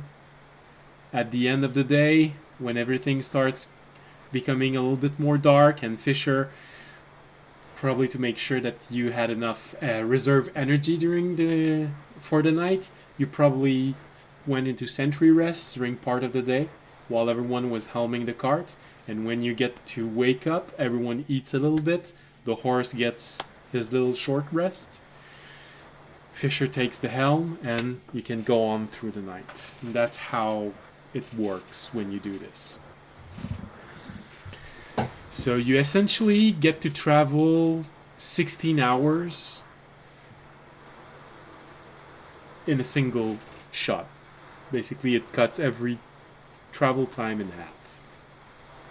So long as you don't force the horse to go further than 2 or 3 days like this. And so this is what happens during the day. Well, let's see. Does anything interesting happen during the day?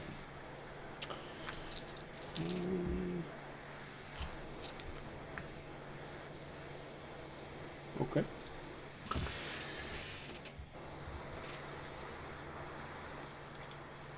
Okay. So, you leave the city, the small village, And within a few hours, you come at a crossroad. Of course, you could call your friend there, or you just take a right and keep on going all the way to the town that you've been to before, Daldane. Travel is very relaxing. Nothing seems to happen. Right now, you're not traveling on a commercial road, so it's relaxed, and people that you meet are usually people that know they are traveling on a safe road, so they don't expect to encounter problems. All right, let's rob some people.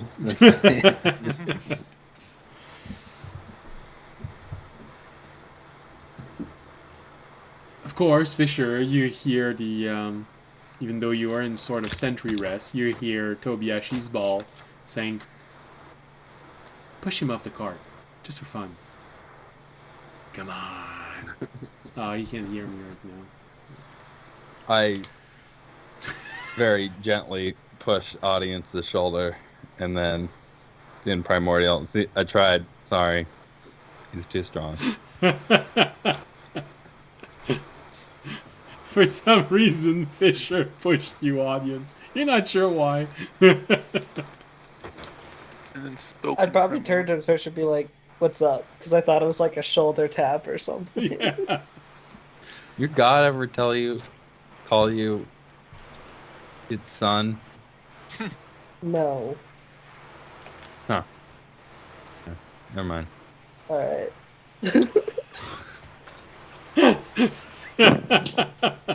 I'm gonna make my own hammock inside the cart and just lay in it while we're going. I think Fisher and Audience is the best dialogues in this campaign.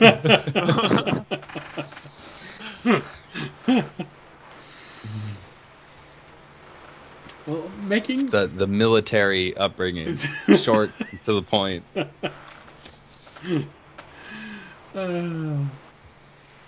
Much to Remy's disappointment. You know, every time he tries to talk to Audience, it doesn't last long.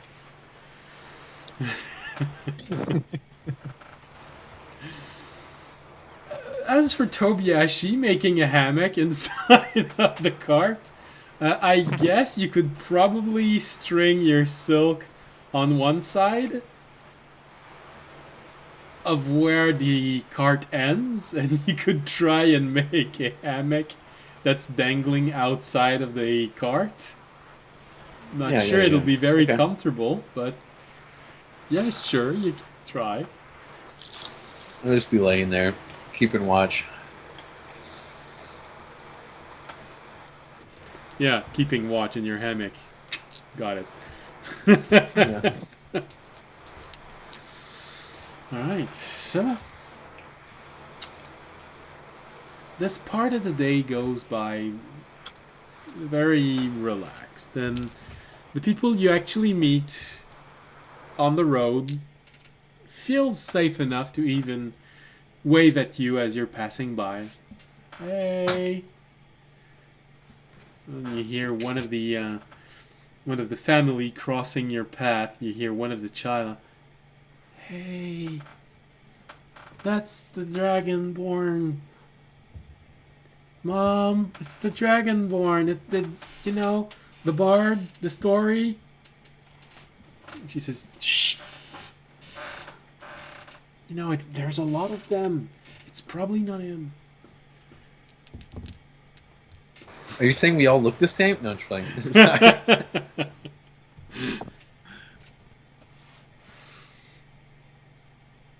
Audience, you have commissioned the bard in your past. This, who knows?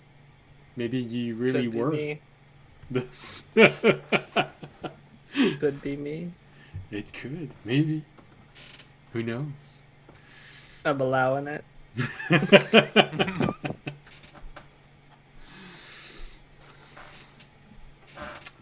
But that's as exciting as the day is, and you reach the town, It's a bit early, you know, maybe 3 or 4 when you get there.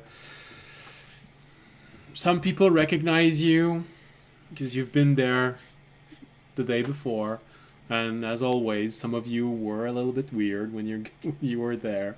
So some people look at you and they seems mildly traumatized by the interaction with you.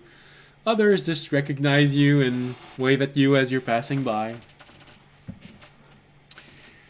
You even get a looks like a human, was probably in the tavern, and just follows the cart for a while and tries to engage with who's driving right now. Jorg or audience? Jorg. Jorg is traveling? Jorg is driving the cart? Okay. So he looks at you, Jorg. Hey, you've been absent for a few days. You're adventurer, right? Right? Any adventures? Are you gonna stop? Are we gonna stop? I've never been here. Well, yes, you have. You weren't there, but you have. Oh. Yeah. I guess we'll stop for a half second. I'll be like, yeah, what's up? Interesting stories? Come on! Stay a while? Give a good story? No, we're actually on a dangerous mission to the mines of the doors to recover ancient and powerful gemstones. Oh, so you are living the story right now. Yeah, Are you gonna come back to tell the story? maybe. Ah, We'll come see on. You know we'll we're see where the road friendly. take. Yeah, we'll see where the road takes us. No, we're not coming back. Ah, Why? come on. Don't be negative.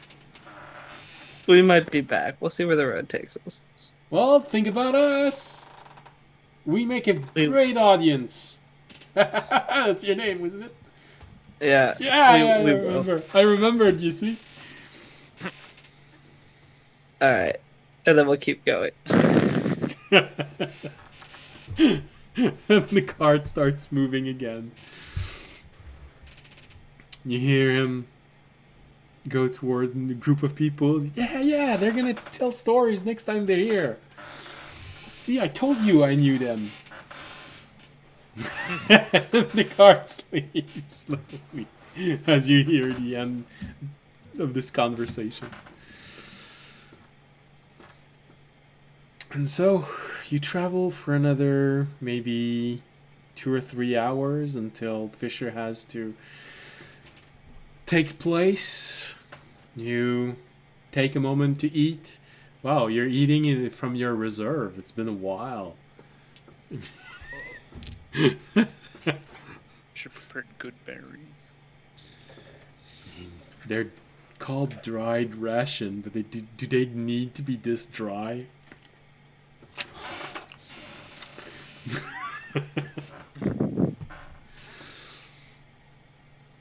And so, I was gonna say you can remove one ration, but you're not gonna spend long enough on the open field to the point where it actually is gonna matter. So, you eat one of your rations as you finish this day. It's not extremely good, but you know, you only need to last until morning or so it's okay. Take a little moment while the horse is relaxing a bit. Remy probably pours a little bit of water for the horse so that he can freshen himself up and finish drinking it. You have Arunak who just watches the horse drinking. Just looking at all of you, it's fascinating how they do this. They just pull out their tongue and they shove it inside the bucket and it's enough for them to drink. It's fascinating. Don't you find it fascinating? And he looks at you, Tobiyashi. Just like suck water up like a draw into their mouth. Kind of. I've kind of seen it a lot. I mean, they're kind of made for that. Still, it's fascinating. I bet you can't do it like that. Hmm. No, definitely not. See? I'm pretty sure Jord could though. Really? Yeah. He looks at you, Yeah. Jorg. Wild shape. I can do anything. Oh, I can yeah. do anything well, a horse can do. But yeah. I've seen your dog. But better. He seems like he can draw more liquid with it with each lick than him. He points at the horse. I don't know. Yeah, he gets it everywhere though. Yeah, but it's good for the vegetation around. True. Yeah? Yes. All part of a cycle.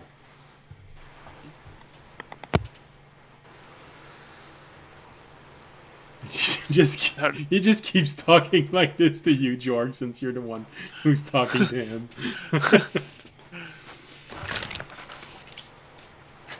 Wish I could eat like a plant. Drink. Oh, like it's great, you know? Yeah. You just step in something and it just Yeah. through your feet. Sounds pretty nice. What if it's Shame that you don't pee? get to taste it. Unless you do. And then you can taste the sunlight. Oh, you can taste the sunlight. Of course.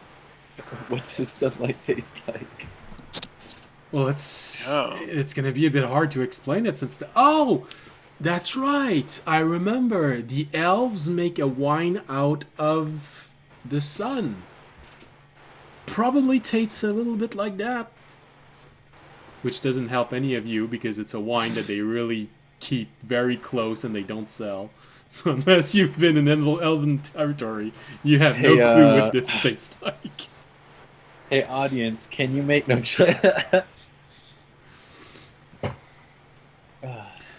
Well, there used to be a spell, a priest spell, and it was reversible. Turn wine into water.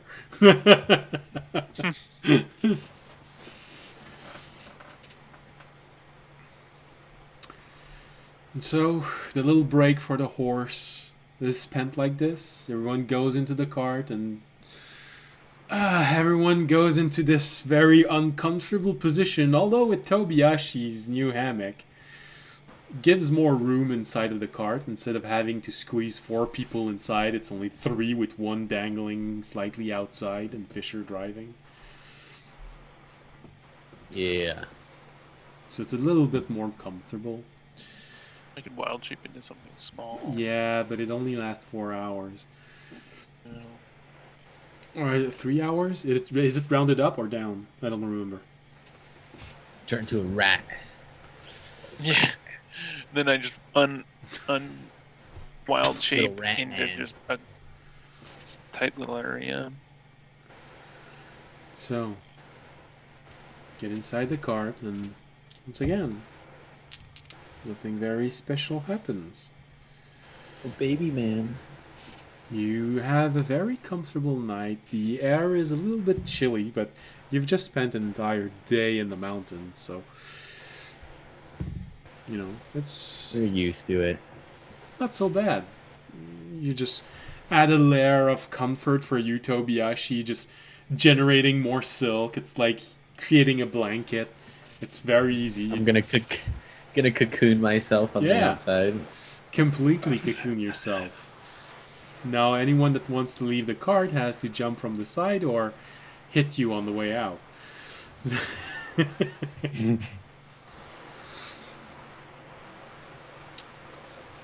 The night is pretty cold. Can't help but to feel like, wow, this is different. Usually we get attacked by something during the night, but it's quiet. A little too quiet. Yeah. And so suddenly, coming from nowhere, no, I mean,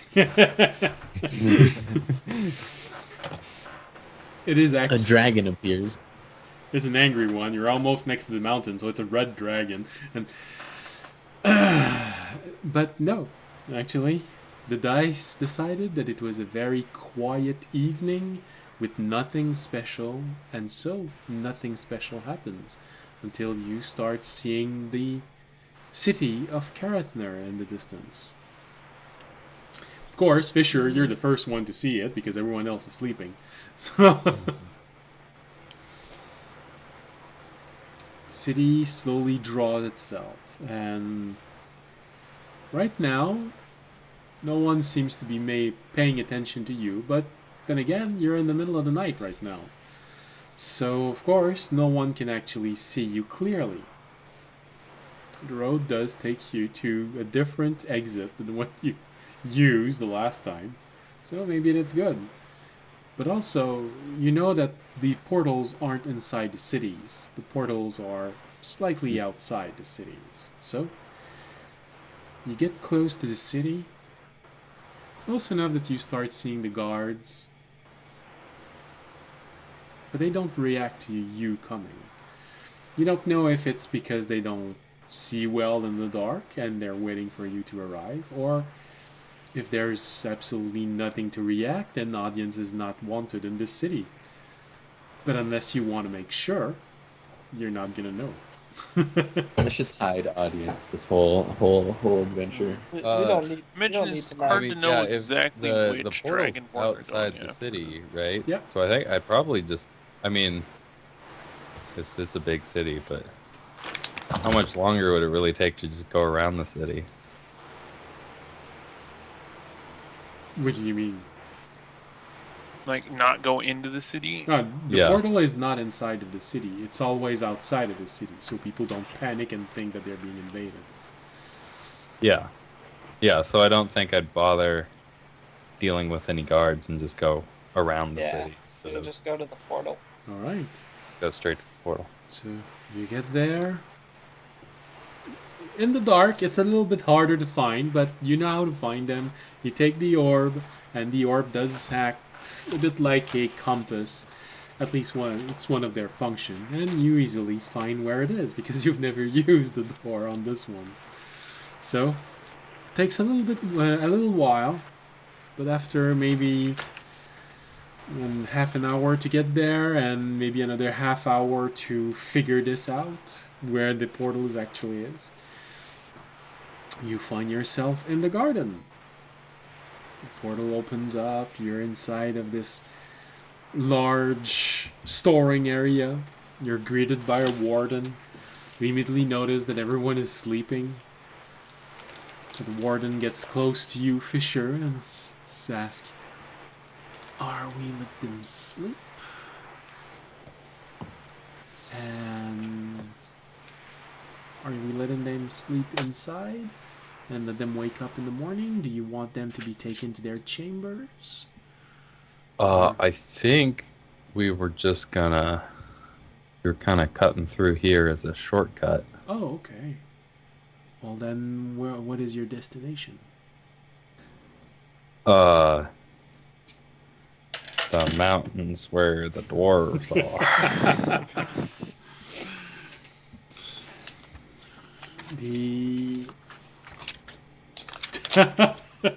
I'm enjoying this. Fisher taking a small notebook and hold on. I wrote it somewhere. Okay.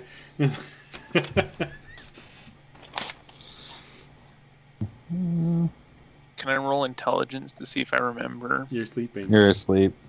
Oh, never mind. I dream about it. Actually, you've never been there. It's not there. It was the quest before you arrived. Oh. Wow, you guys have been holding on to this Where one did for I a while. write it down? Yeah. It's Incidentally, that's why we have your armor. Yeah. Where we got your armor from? Whoa. Yeah. It's Fisher's been there, and I'm not gonna leave this hanging. It's the one where the dwarves found we found the green, the Harknight.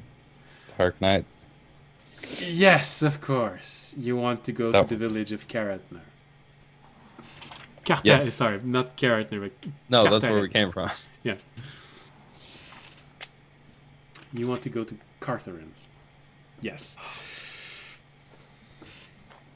you know that the entrance to the mine is a mere 10 minutes away from this village. Yes, of course. Just go around and come back, and the portal will be opened at at its proper place. And I do believe that there is something waiting for you there. Do not forget to communicate with whomever gave you this quest. It's a local militia waiting for audience. It's a trap! Okay. Yep. Thanks. I'll turn us around and head. Turn around and come back. And the portal is open. And you go inside. Of course, there is this odd little feeling. While you're all sleeping, you have this moment of odd dream, where you're not sure why, but you all had at the same time this little dream of falling for half a second, but it didn't wake you up. No matter what you were doing, you sort of fell for a moment. Remy, you were finally flying, and then suddenly you started falling. Tobiyashi, you were performing this feat of dexterous fighting, I don't know, and then suddenly the table slides a little bit and you fall. Jorg, you were dreaming about the moment where you'll finally be able to shapeshift into a flying creature. It's nearly there also. And then suddenly you shapeshift back into your shape and start falling from the sky. Audience, you were just about to seduce Amiali in your dream. And then you make a step backward so you can impress her with one final display of charisma. And then you step off the edge of where you were and you start... And it all happens at the very same time.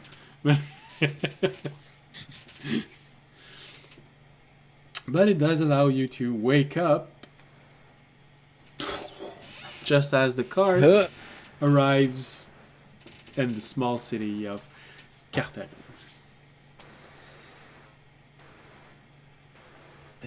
It's the middle of the night. You only got 4 hours of sleep. But What you the hell did. happened? We're here. Whoa. Thanks for driving. No problem. See? Meaningful but short interaction. Thanks for driving. Fisher's supposed to answer, "Have a nice day." Nah, it's nighttime. I wouldn't work it. Don't forget to leave a 5-star review. Yeah. So, I Self. edit my tip afterwards and take it all back. Oh, Wow. Aww. So you're there. You're just outside of the village. You can just look to your left, and you see the few lights of the village that are still open very late, just in case a traveler needs a place to stay. There's always a lantern lit in front of the tavern. But other than that, the village is completely quiet, and you're maybe 2 or 3 minutes away from the entrance of the mine. But it's a dwarven mine, so of course you see dwarves coming out, going in. For them it's just the night shift. There's a few less dwarves working, but there's always a dwarf working in a dwarven mine. So of course, as soon as you arrive, "Hey, we got visitors! How They're are you seeing all? 9 to 5. What do you want exactly?" I cocoon myself. I'll stand up and be like, "We're here I guess they're supposed to be investigating something or other. I guess all of this gear is for you then. Gear. We're just on a quest. We haven't finished it yet. Oh, Audience, wake up. yesterday someone Audience. delivered a bundle of I don't know exactly how you can call this. It's stuff to examine crystals with. Right, that's what it does. All right. It's always Yeah. good to know. How do you? Like- Never mind. Various ometers. Yeah, that's for us. Ometers. We're here. We're We got here a to, rock-ometer.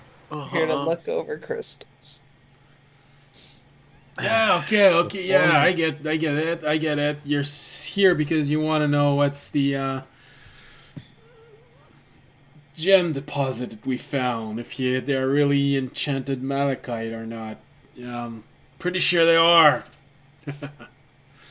Yep. Malachite or Macalite? Malachite.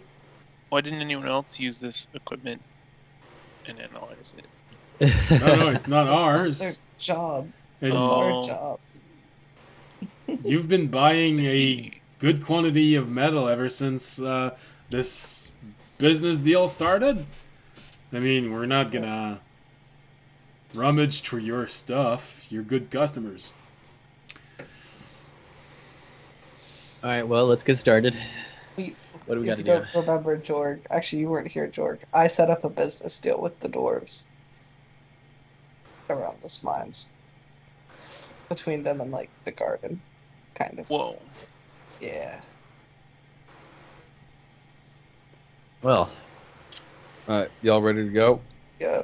Yeah, let's get this quest I'll done. be like, no new problems in the mine, right? No new Umber Hulks we gotta take care of or anything. None that I know of. Now that the Shari elves has been taken out of the mine, everything is very quiet in there. Alright, good to hear. Audience actually looks a little sad. He looked like he maybe wanted to fight another Umber Hulk. But Is there a new foreman we can talk to? No, it's still Bram. He's still there. Alright. He recovered from the humiliation of getting kidnapped by the Shari elf and then isolated at the bottom of the mine. And quite honestly, a lot of the workers weren't very sure if he should stay, but he's a damn good headsman, so, you know. yeah, He gives good I head. think All he right, let's got. get I this think he started. got like looted too. No, I'm kidding. I don't say that. Yeah, no, he's been wondering where his dagger went, but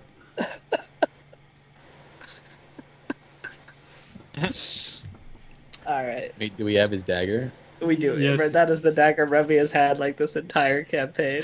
Wait, hold on a second. Okay, it's a 19 on the die, but Rami is just going to just yeet the dagger into his bracers where they can never be found.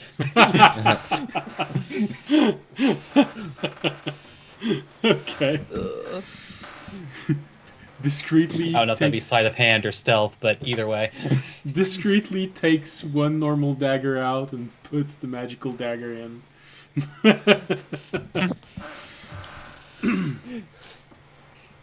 Yeah, I have no Alright, let's idea go. where that would have gone. All right, let's head up to the mines, guys, and I don't know about any do dagger. some work with the crystals. I'm no scientist. Who's going to be doing all this work? I'm something of a scientist myself. I assumed Fisher. I assumed Fisher and Remy, and I was gonna probably dig out some of the crystals, or the dwarves were gonna give us some. One of the two. Mm-hmm. Yeah. And Fisher, I know you're the only some one stuff. who knows that the warden did tell you to call Caharthane when you get there. Mm-hmm. Yeah. We don't need. I think he to. assumed he'd, for some reason, he assumed he'd just be here. And he's like, oh, well, he's not.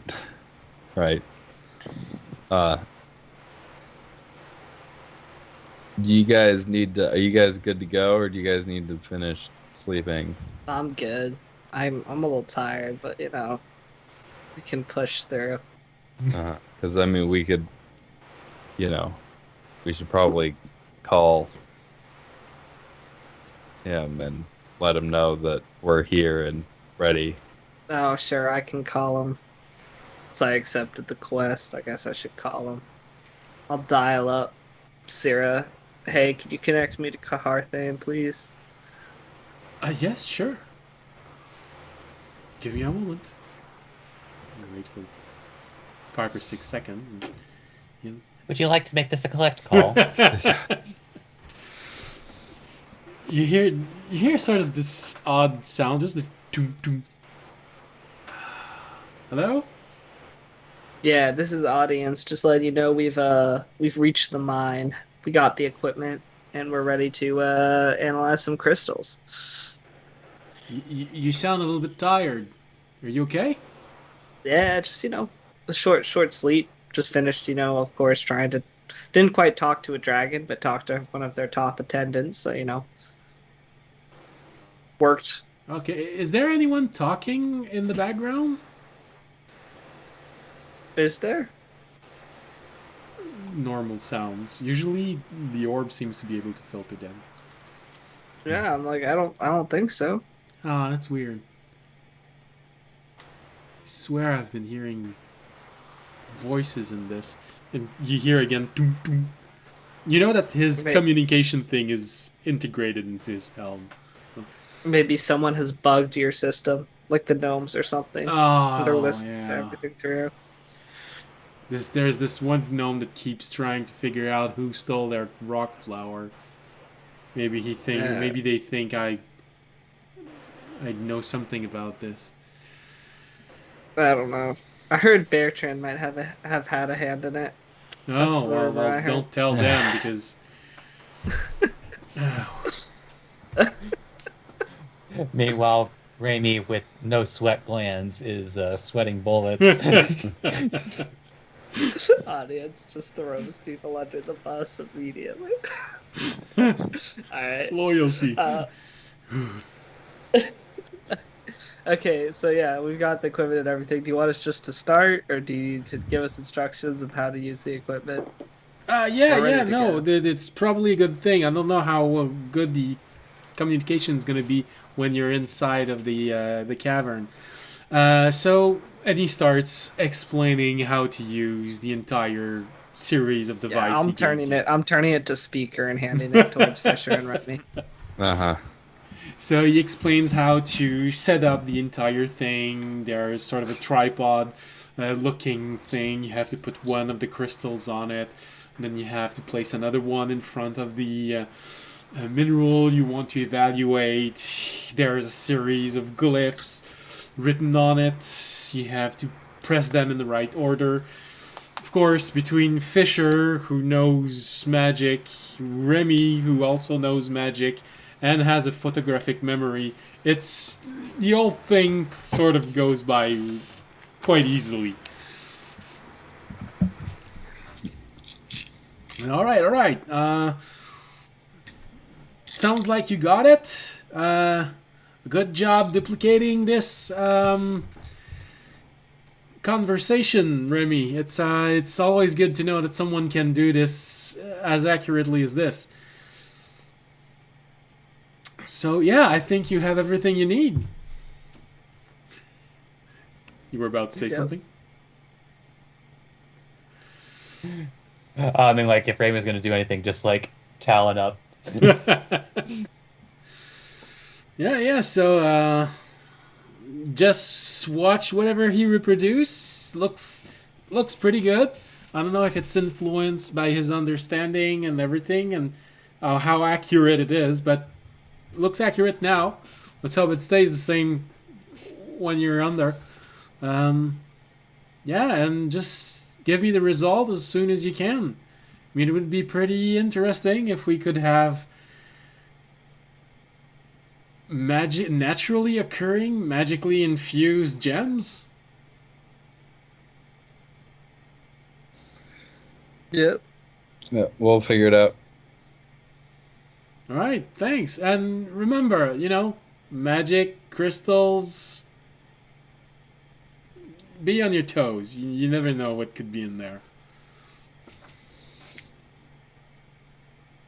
It could even be magic crystals. You'll hear audience mumble, God, I hope there's something. To Umber Hulk. For some reason, audience can't shake the feeling that if they'd taken the road, there might have been something waiting for them just at the entrance of the canyon to get here. He doesn't know why, but the dungeon master says if he's taken this road, there might have been monsters there. Get wrecked, you skipped it, nerd. Audience is gonna start making himself a beacon to the hunter cult, just send someone. I'm bored. This is where I am.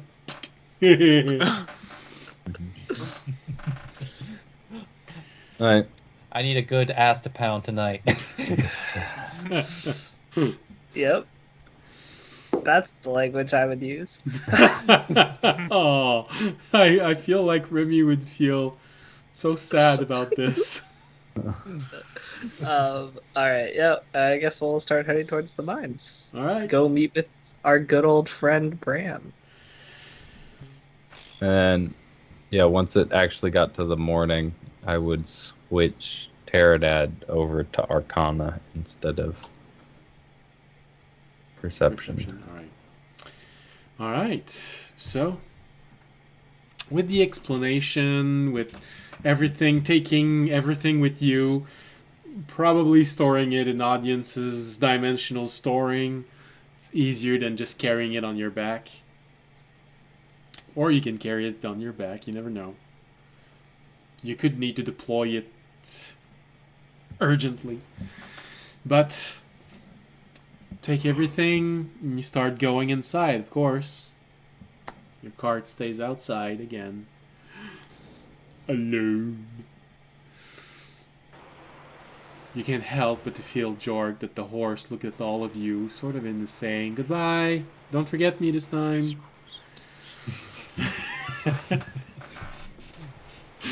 Bye. Hope you find your dad. So, you go inside the mine, and as always, it's pretty spacious, but you can't help but to feel like the decoration has been pushed up a notch. Not sure if it's because they have so much more money right now, or if it's just what dwarves eventually do with whatever they dig out, or dig in. But it's very spacious. Dwarves working day and night. When you arrive in this large communal area where everyone is working, you recognize this little area where everyone goes to eat, and then you recognize the reserve of alcohol at the back of this room. You remember the torturing session of the Deshari elf with the barrel of alcohol. That was a good time. Yeah, Tobiashi, you missed that. Oh, actually, The good Remy old has days. a very vivid video to show when someone wants to. I don't know, so I don't ask. A lot of fond memories of this place. Remy, you remember exactly how the quarters of the master of the mine looked like for having rummaged inside of it. And of course, there's the infirmary. There's always a dwarf injured because something fell on him. It's a dwarven mine. There's always risks. As At you least arrive, it's not a gnomish mine. I'm not sure that they're good words to mix. Gnomish minds. It's there's something I mean, look, funny there. sometimes a gnome has to outsource to get what he really wants, you know? Yeah, definitely. I would hate to be in a gnome's mind. Well, you're looking at the dwarven mine right now and thinking about this, and whew, you're so glad this is a dwarven mine. You can't help but feel like, wow, the air is really flowing in here. It barely feels like a mine. It feels like you're just inside of a building, and then you hear this dwarf going, "Ah, it's so stuffy in here. I can't help. I can't wait until I go back home." Ah. You have this moment, but you can fit an entire village in this area, and that's stuffy. Okay. That's what happens when you're born thick. Of course, Brahms welcomes you. Ah, it's been a while since I saw you. Yes, seems like the business is treating you guys well. Little bit nicer than when we were last here. We've been selling everywhere. I mean, there's even been some export outside of the island. But mostly, it's those living here, and your kin living right next to the sea. He points at you, audience, when he says this. Yes. Yes, us Dragonborn do love our metal. And the village definitely, Yes, and even more so since we found the little gems at the bottom of the mine. Yeah, that's what we're here for. We're here to inspect them.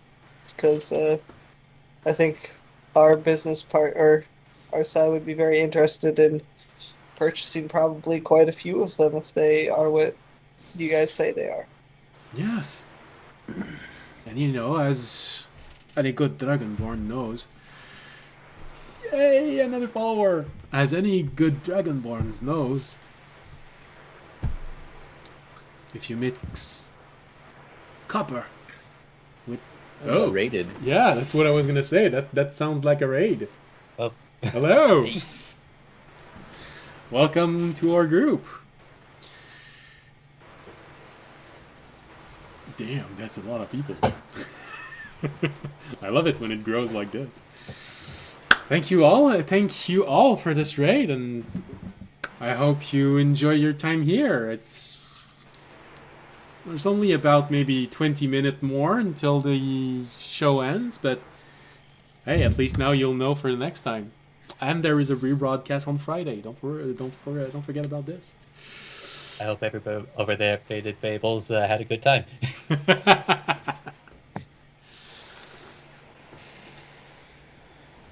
So, audience. So yeah, and you know, as any good Dragonborn knows, copper mixed with crystal makes malachite. Very interesting stones, especially for magic. Definitely. So, right this way. And he leads you to one of the shafts that goes very deep inside of the mine. Just as he reaches the shaft and lets everyone go in. And, well, I still have a lot to do here. But my cousin is going to escort you all the way there, and it's going to be his pleasure to meet those who made this mine so much safer and help us becoming wealthy again. Do we need an escort? He's just here to meet us. It's always good to have a dwarf around who knows the lay of the land. Yes, Okay. those All right. those of you not dwarves tends to get lost when you're just let down there. Not a combat escort, Tobia. Guide. No, A of guide, course, okay. of course. It's just to make sure that you find your way. I mean, I'm sure you've gotten lost at least once in a city, and it's the same thing with this. We've gotten lost in a dwarven mine too before. Ah, Well, you got lost in the human part. Yeah, we did get lost in the dwarven part. Then imagine But now you're gonna yeah, be going into the dwarven section of a mine. Although we tend to make sure that people don't get lost. We are very proud of our mines. All right. Well, I guess we'll see you later when we come back up. All right. Have a pleasant visit of the lower part of the mining network. And don't be afraid. Ask my cousin here. He is always very pleased to make sure everyone finds its way, is safe, and he's a little bit scared of monsters. So make sure he doesn't get too nervous.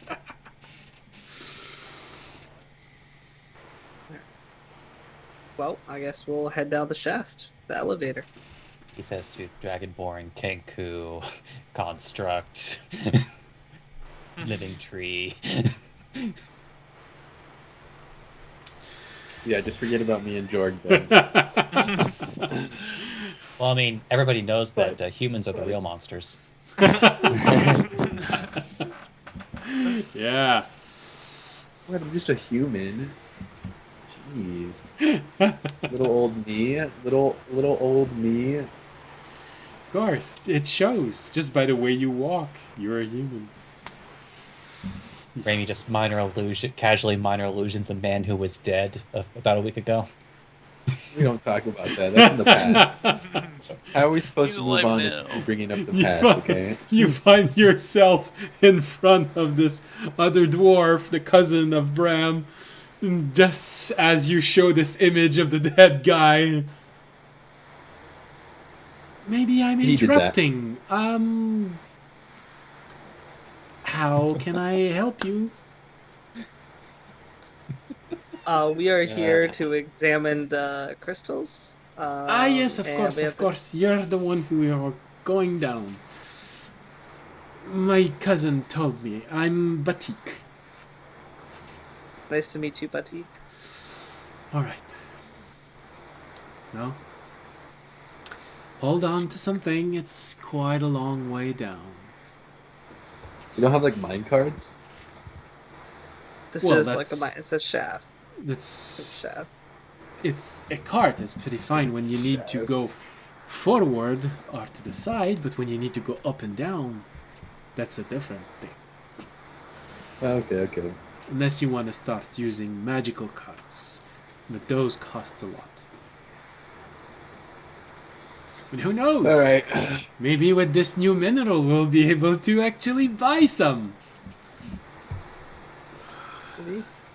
And I know the accent I've made is completely all over the place, mixing different places in the world.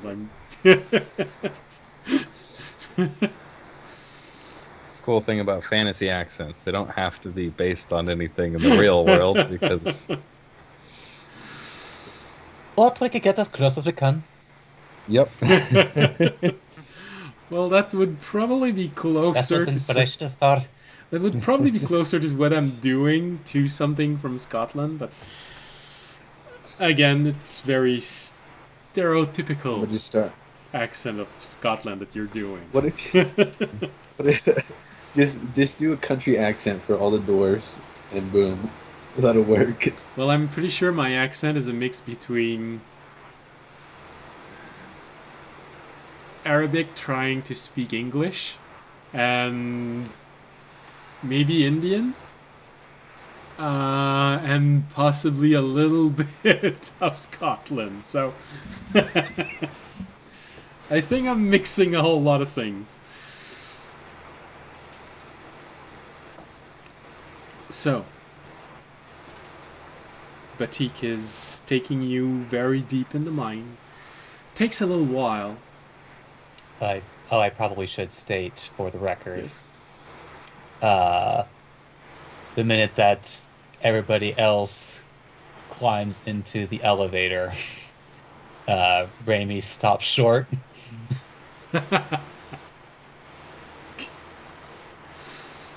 Why aren't you coming into the elevator? Okay, Raimi. Is Raimi afraid of heights? Are you fine, little one? The Remy just takes the deepest breath,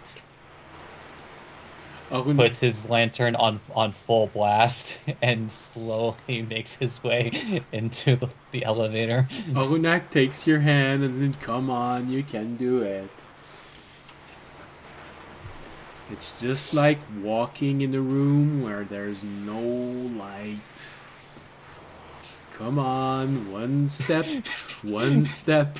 When he says that, Remy goes a bit slower. Ogunak looks at you, audience. Maybe you should say something. It's all good, Remy. Remember, you've been down here before. You know the lay of the land. Plus, we already cleared everything out. Yeah, there's definitely not anything waiting for us down there that's going to eat us I mean, to whole. be fair, I did let that drow escape from before, so who knows if he came back. But, I mean, I don't think that's what you're supposed to say. I'm feeling a lot of resistance now. I mean, Remy, we could always just leave you up here all by yourself. you won't get to see the sparkly dragon gems, though. He's the one with the instructions, though. I think what Yeah, I all said. the shiny things are down there. I think what I said's gonna matter more. Yes, I think too. Sparkly dragon, sparkly gem, dragon gem, sparkly dragon gem, It's sparkly like- dragon gem. In fact, that's kind of exactly what's happening. Just like as he just keeps repeating in audience's voice. That's where all the shiny gems are. That's where all the shiny gems are. That's where all the shiny gems are. Just over and over.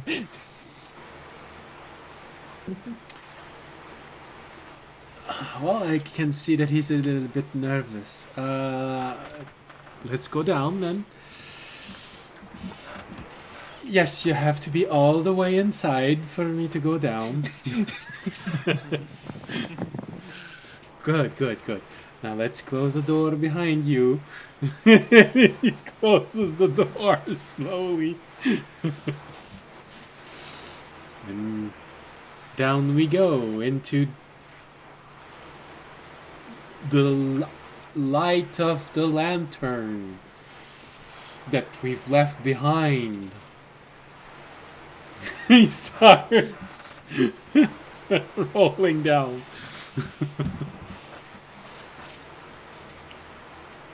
And it goes down and down and down. Darkness becomes a little bit more invasive as you go down. There's no light on the sides of the cavern, of the shaft. You only get a blast of light when you arrive in front of one of the exits. And then Remy's stomach falls deeper as he sees the exit go up, and no, we're going deeper. And then suddenly the light dims and there's only the light of his lantern. And then it goes back up, becomes bright. This is not the one. And it goes on like Into this for another Into the 5. belly of the beast. It goes on like this for another 5 exits. You can easily estimate that you are several hundred feet below the earth right now. How many other exits are there after this one, I'll ask? This is the next one. That's the last one we've made. After that, we go on foot. So we're going as deep as we can. Yes. That's the very last thing we've encountered. It's well, you'll see. It's very impressive. Some might be saying we're going into the unknown. Into the unknown. I was waiting for it. I set it up. I'm glad you hit it, Toby.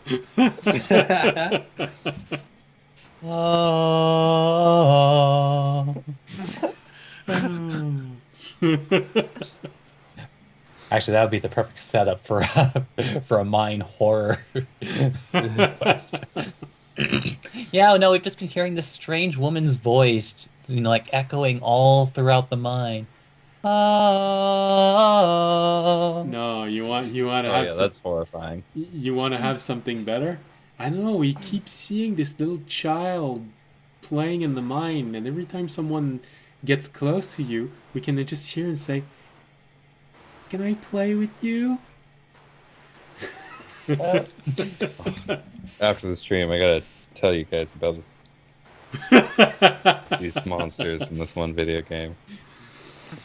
So creepy. If you want to go Doctor Who, are you my mummy?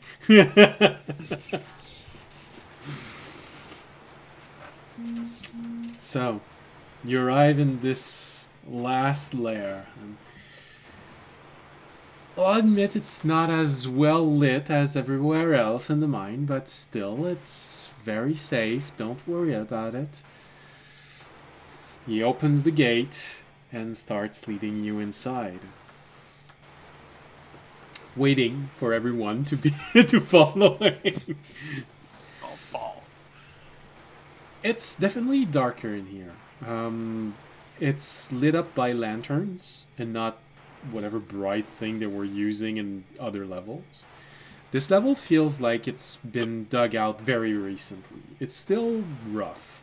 You're starting to see some of the elements of embellishment that dwarves put there, and they don't think it's embellishment. It's just, well, you're supposed to walk in there day, night, all the time, so it's normal that it's there. It's depressing otherwise.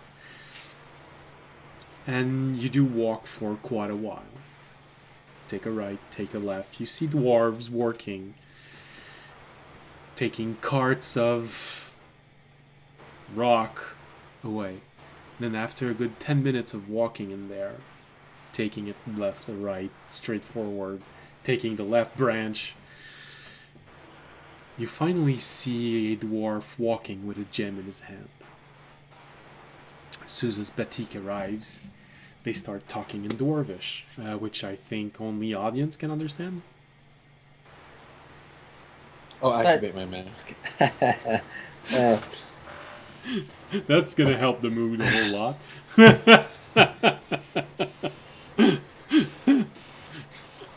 So audience can understand it, and Tobiyashi takes out his mask, activates it. It's this porcelain mask with a smile that looks like lips that have been sewn, I think. And this one eye who is purple, and the other one who is white but with a swirl in it. And then suddenly, when the dwarf starts talking, you see the swirls turning around and round and round. It's not creepy at all. Yeah, it's to fit the mood. You get several dwarf to just stare at Tobiyashi when this happens.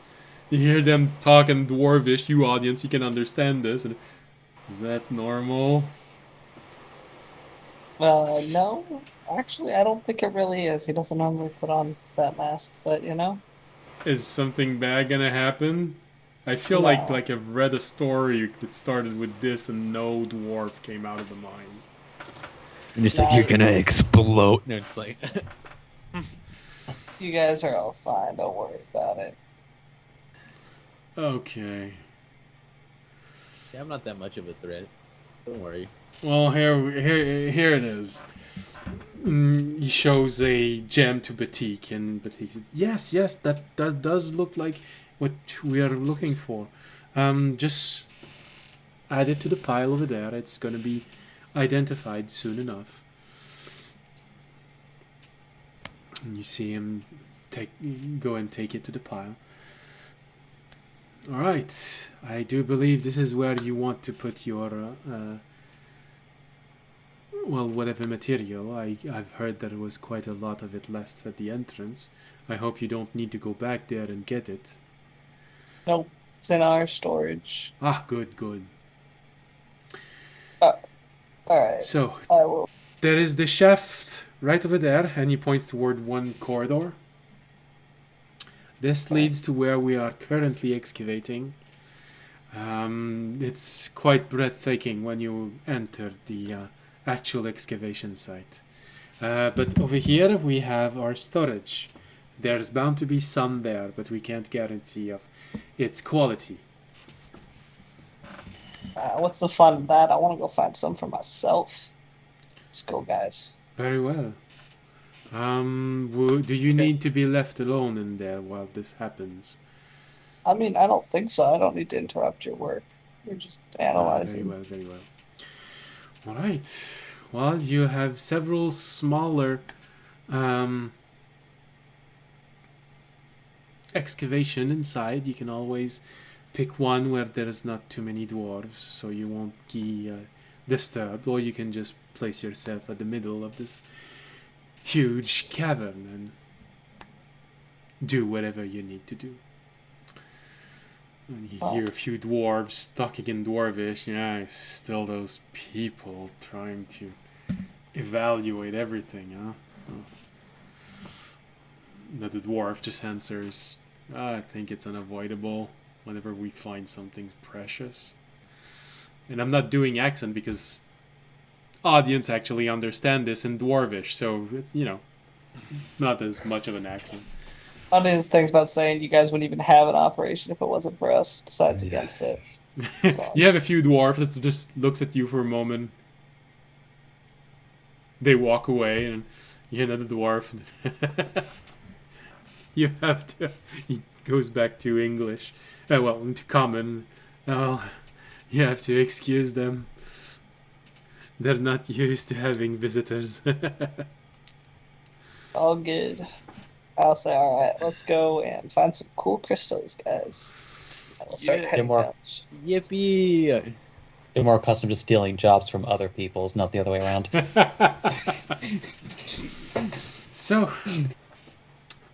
you walk for maybe 5 or 6 minutes, and then suddenly this small hallway opens up, and you find yourself in a rather large cavity, something that would be roughly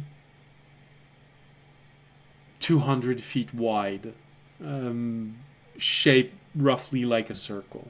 It feels like they've been digging this out for a while. This is why the ground feels so smooth.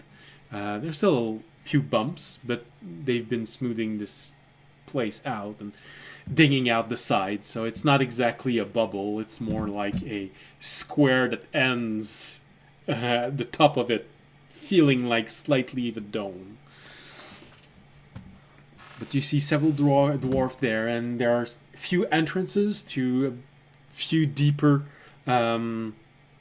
hallways, but not very deep. Some of them are just 10 or 20 feet deeper, and they're just digging deeper. But you are previewed to this amazing spectacle. For audience who knows the stone, and Remy also, who knows their stone, they do look like malachite. And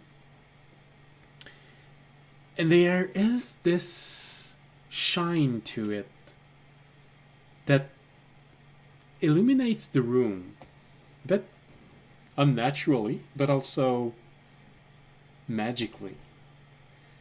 Feel like all of these little fragment of gem inside of the walls have this very faint light spell glow nearly. I want to eat it. Well, you'll have to extract one first. But, hey, if you think you got the stomach, go ahead. It goes into veins. When you think about it, it should feel creepy, because it feels like you're just watching someone who has exposed its hands to a very powerful light source, and you can see the vein from inside of it. But it's the colors.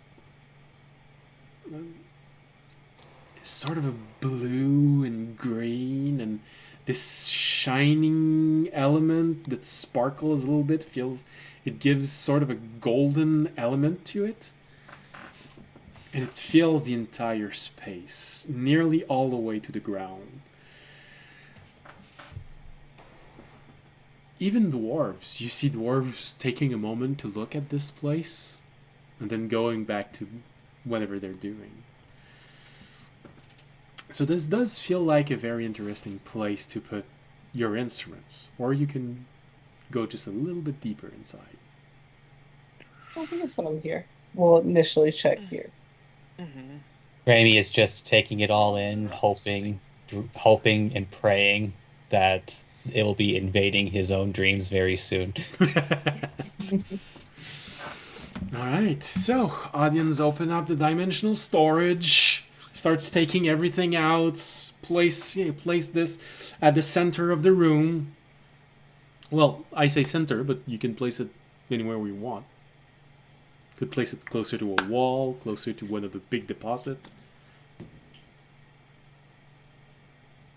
It's really up to you. I said center of the room out of reflex, but could put it wherever you want.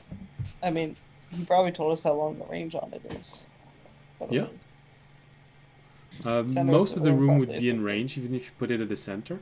But he did want to have very good reading, so there's also a good argument to be made to try and find what looks like a very rich deposit and place it close. I'd say maybe just nearer to a deposit, not use the width just to get better readings. Okay. Yeah. You can always move it. Yeah, okay. Yeah. So, push this closer to one side. Starts assembling everything. A bit of a odd IKEA moment with Remy showing minor illusions of what you need to do, and everyone just looking at this. Oh, okay, yeah, it's supposed to go there. All right, screw it in. But of course, they had to take it apart a couple of times because they kept finding a few extra screws. Eventually, you managed to. Oh, that's all right. Remy, just turn the image slightly. Yeah, now you can see under it. There's something you have to screw in here. Oh. And eventually, all the parts that are supposed to be on it are on it. You get one dwarf after a half an hour, just when you realize he's got a screw in one of his hands. He just gives it to you and goes away slightly laughing. Does he not want us to get this done? Oh, you get the feeling he Sabotage. was just teasing you. Yeah, I know. Or it's the BBEG, and we don't know it yet.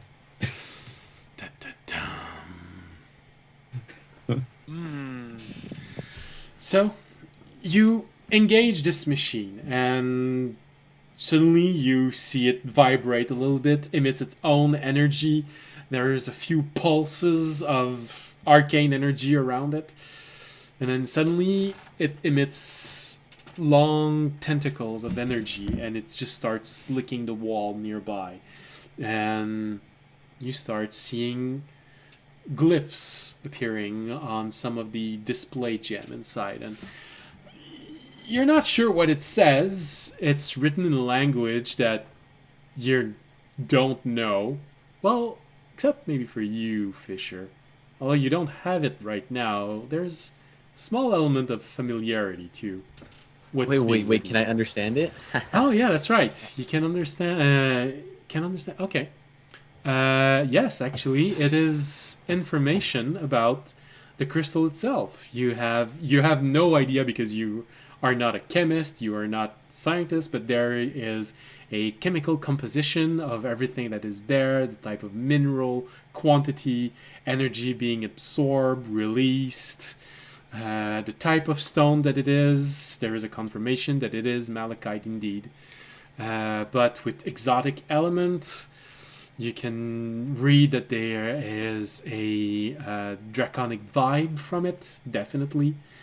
And it does seem to be a mix between malachite and instead of copper, which is why I keep mentioning malachite, because it's the main mineral inside of malachite.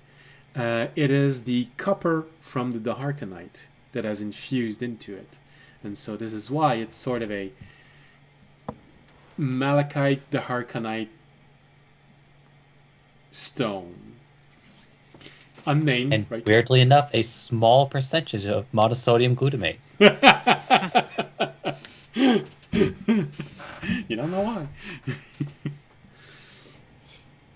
And Alright, so I just get all the information from it, basically. yeah, but you know that it's supposed to be recorded, and so as long as you take everything back to the garden, they're gonna have the information. Caharthane might even be getting some of the information right now. Alright.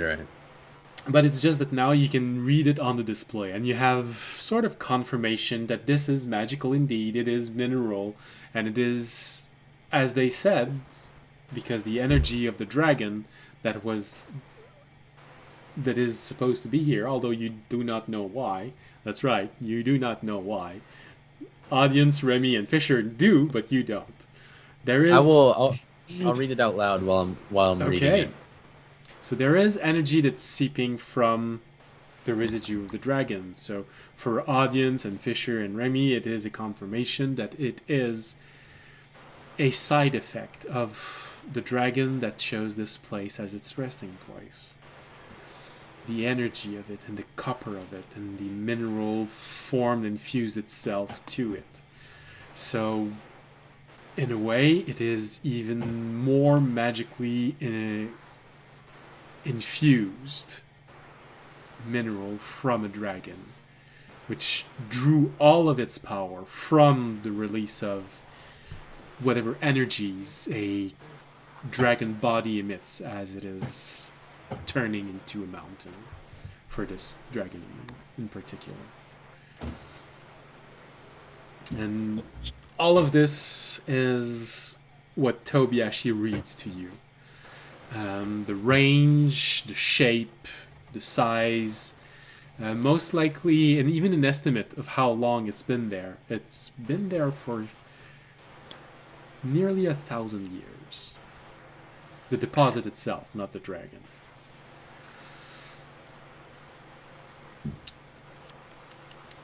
And then eventually, you hear this odd sound from the other side of the room. This sort of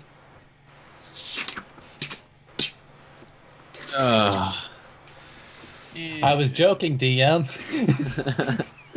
We were just kidding. Gosh. I guess I will roll. Audience is like, perception. yes, Yes. I knew I should have let that guy go. well, it's not exactly death. But as you're watching and trying to figure out where the sound is coming from, you do see the energy from this machine that reads moving off the walls and converging somewhere else. And this is where you see, as if part of the wall, an amalgamation of crystal that just pushes itself up, sticking on the wall, and it's odd looking at it move. It's pouring itself out as if it was liquid, but it's solid all the way through. So it's like watching a crystal grow very fast, so fast that you can actually see it, and then retract from the wall, ungrowing itself from the wall and into a mass in front of you. Does it look like what's his Civ's thing? Krill. Real, yeah. Oddly enough, it does. However, it looks like a much more feral version of it. Mm-hmm. He's like, Tame Yeah. it, Fisher. Tame it and make it your friend. However, this creature is medium sized. Sorry, I've got maximum party size. I've got can't have any more followers. I'd have to dismiss one. Oh, Tobiashi, go away. yeah. Let's see. Can my elemental eat it? No, just Might be able to get Crystal. it to go hang out at our camp though. Yeah. And, well, because of Tobiyashi's device that is active right now, you get a word-for-word translation of what it's saying. You don't know exactly what kind of language this is, and even for you, Fisher, it's not primordial. It's just something else, completely different. It sounds like the sound that you hear when you hear ice shape itself and crack slightly and just solidify. That's what the language sounds like. But for Tobiyashi, you see on your little display, and it's a bit hard to read because it's, like I said, mostly word for word. Who there? Why waking up? Identify self. I'll tell that to everybody else as soon as I see it. And then... Food, maybe, it adds, as you're as you're adding this. And it does adopt a very aggressive position, looking at all of you. Oh. Well, Audience is like, guys, if we kill it, we can take its shiny back. What if it doesn't want to, like, what if it's just defending itself, okay? It's What? already dead. Is it? It's defending what's already dead. Oh. I mean... Yeah, I think it wants something to eat. We got something for it to eat, or what? Counterpoint, Toby. And Yeah. then audience will attack it with this. Oh, God. Counterpoint. All right. Well, it's a bit late to start a fight at this hour, so I guess. Now we could start one. Come on, guys. No. So I guess next episode we'll start with the initiative. God damn it. Well, bro, we can make friends with it. Come on. Come on. Counterpoint, Toby. If we kill it, we can make stuff from its corpse. Yeah. So, just to give you an image, like I said, it's crystalline. It moves by growing and ungrowing itself, and it is the size of humanoid, medium creature. Toby, we have to protect the doors, man. Bro, but what if we could use it as armor, like a live armor, bro? Come Yeah, on. we could use it as live armor after we kill it and take its crystals and turn it into live armor. Come on, guys. Come on. We don't gotta kill everything. No. Don't we though? I don't know. That's how it's feeling now, you know? We don't kill a lot of things. We don't kill a lot of things. All the things that are way too powerful for us, we don't even try to kill. No. Mhm. Like We that run giant, away from a lot of stuff. like that giant rock lizard. We did try and kill him. Yeah. I mean, it was going through your head. No, No, it wasn't. Okay, alright. All right. I'm gonna throw the crystal at it, see if it feeds it. You're gonna make it stronger as we fight it. Let's see. We'll see whose initiative is first. Oh yeah. Well, No, initiative no. is on the next episode because Yeah. 5 minutes from 2 a.m. here, I think a few of us wants to go to bed.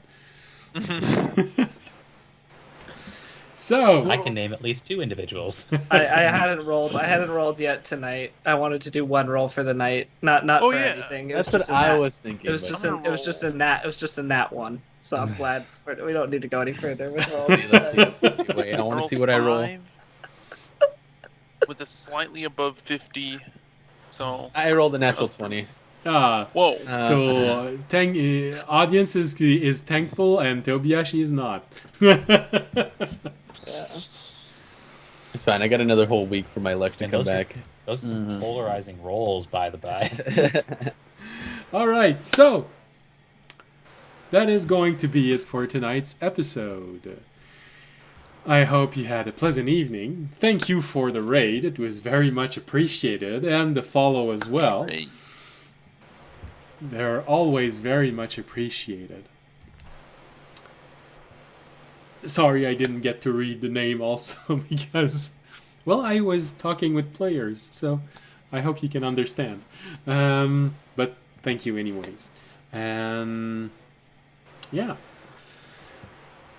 We hope you're going to be there next Wednesday, because there is a fight starting. I don't know at what time you are free to be here. Hopefully you'll be here when we start at 10:30 Eastern Time.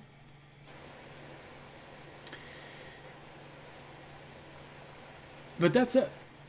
Hope you're going to be there. And like I was saying, thank you for being there. We hope you had a pleasant evening. We hope you will be back next Wednesday or next Friday if you're watching the rebroadcast. The rebroadcast is on Friday, 7:30 Eastern Time. So a time that is a little bit more friendly for those of you living on the East Coast.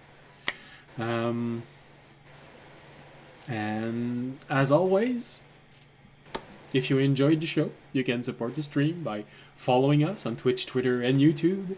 You can also support the stream by making a donation, becoming a Patreon, subscribing to the channel.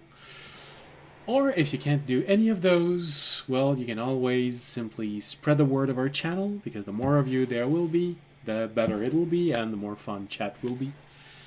And if you don't want to have to listen to the marsh background during the Yeah, break. you guys are the only. Marsh background. Yeah, you guys are the only ones who could stop that. It's gonna happen every time. So long as no one says anything in the chat when the break arrives, you're gonna get the laughing ducks. And Fan favorite. that's about it. Well, maybe you'll get them even if you say something. We'll up the antes as sad things happen. If you say something, we'll do something else. And next episode, We'll have to start using 2 people needs to say something. And all right. start using polls. Oh yeah, I've never Yeah. used one of those. I'll have to see how that works. But for now, as this episode is finishing, we're gonna go with the crackling sound of a fire and the night. And as always, oh goodness, sorry, that one was hard to try and get out. As always, stay safe and stay healthy. Good night. Bye. Tene. Peace.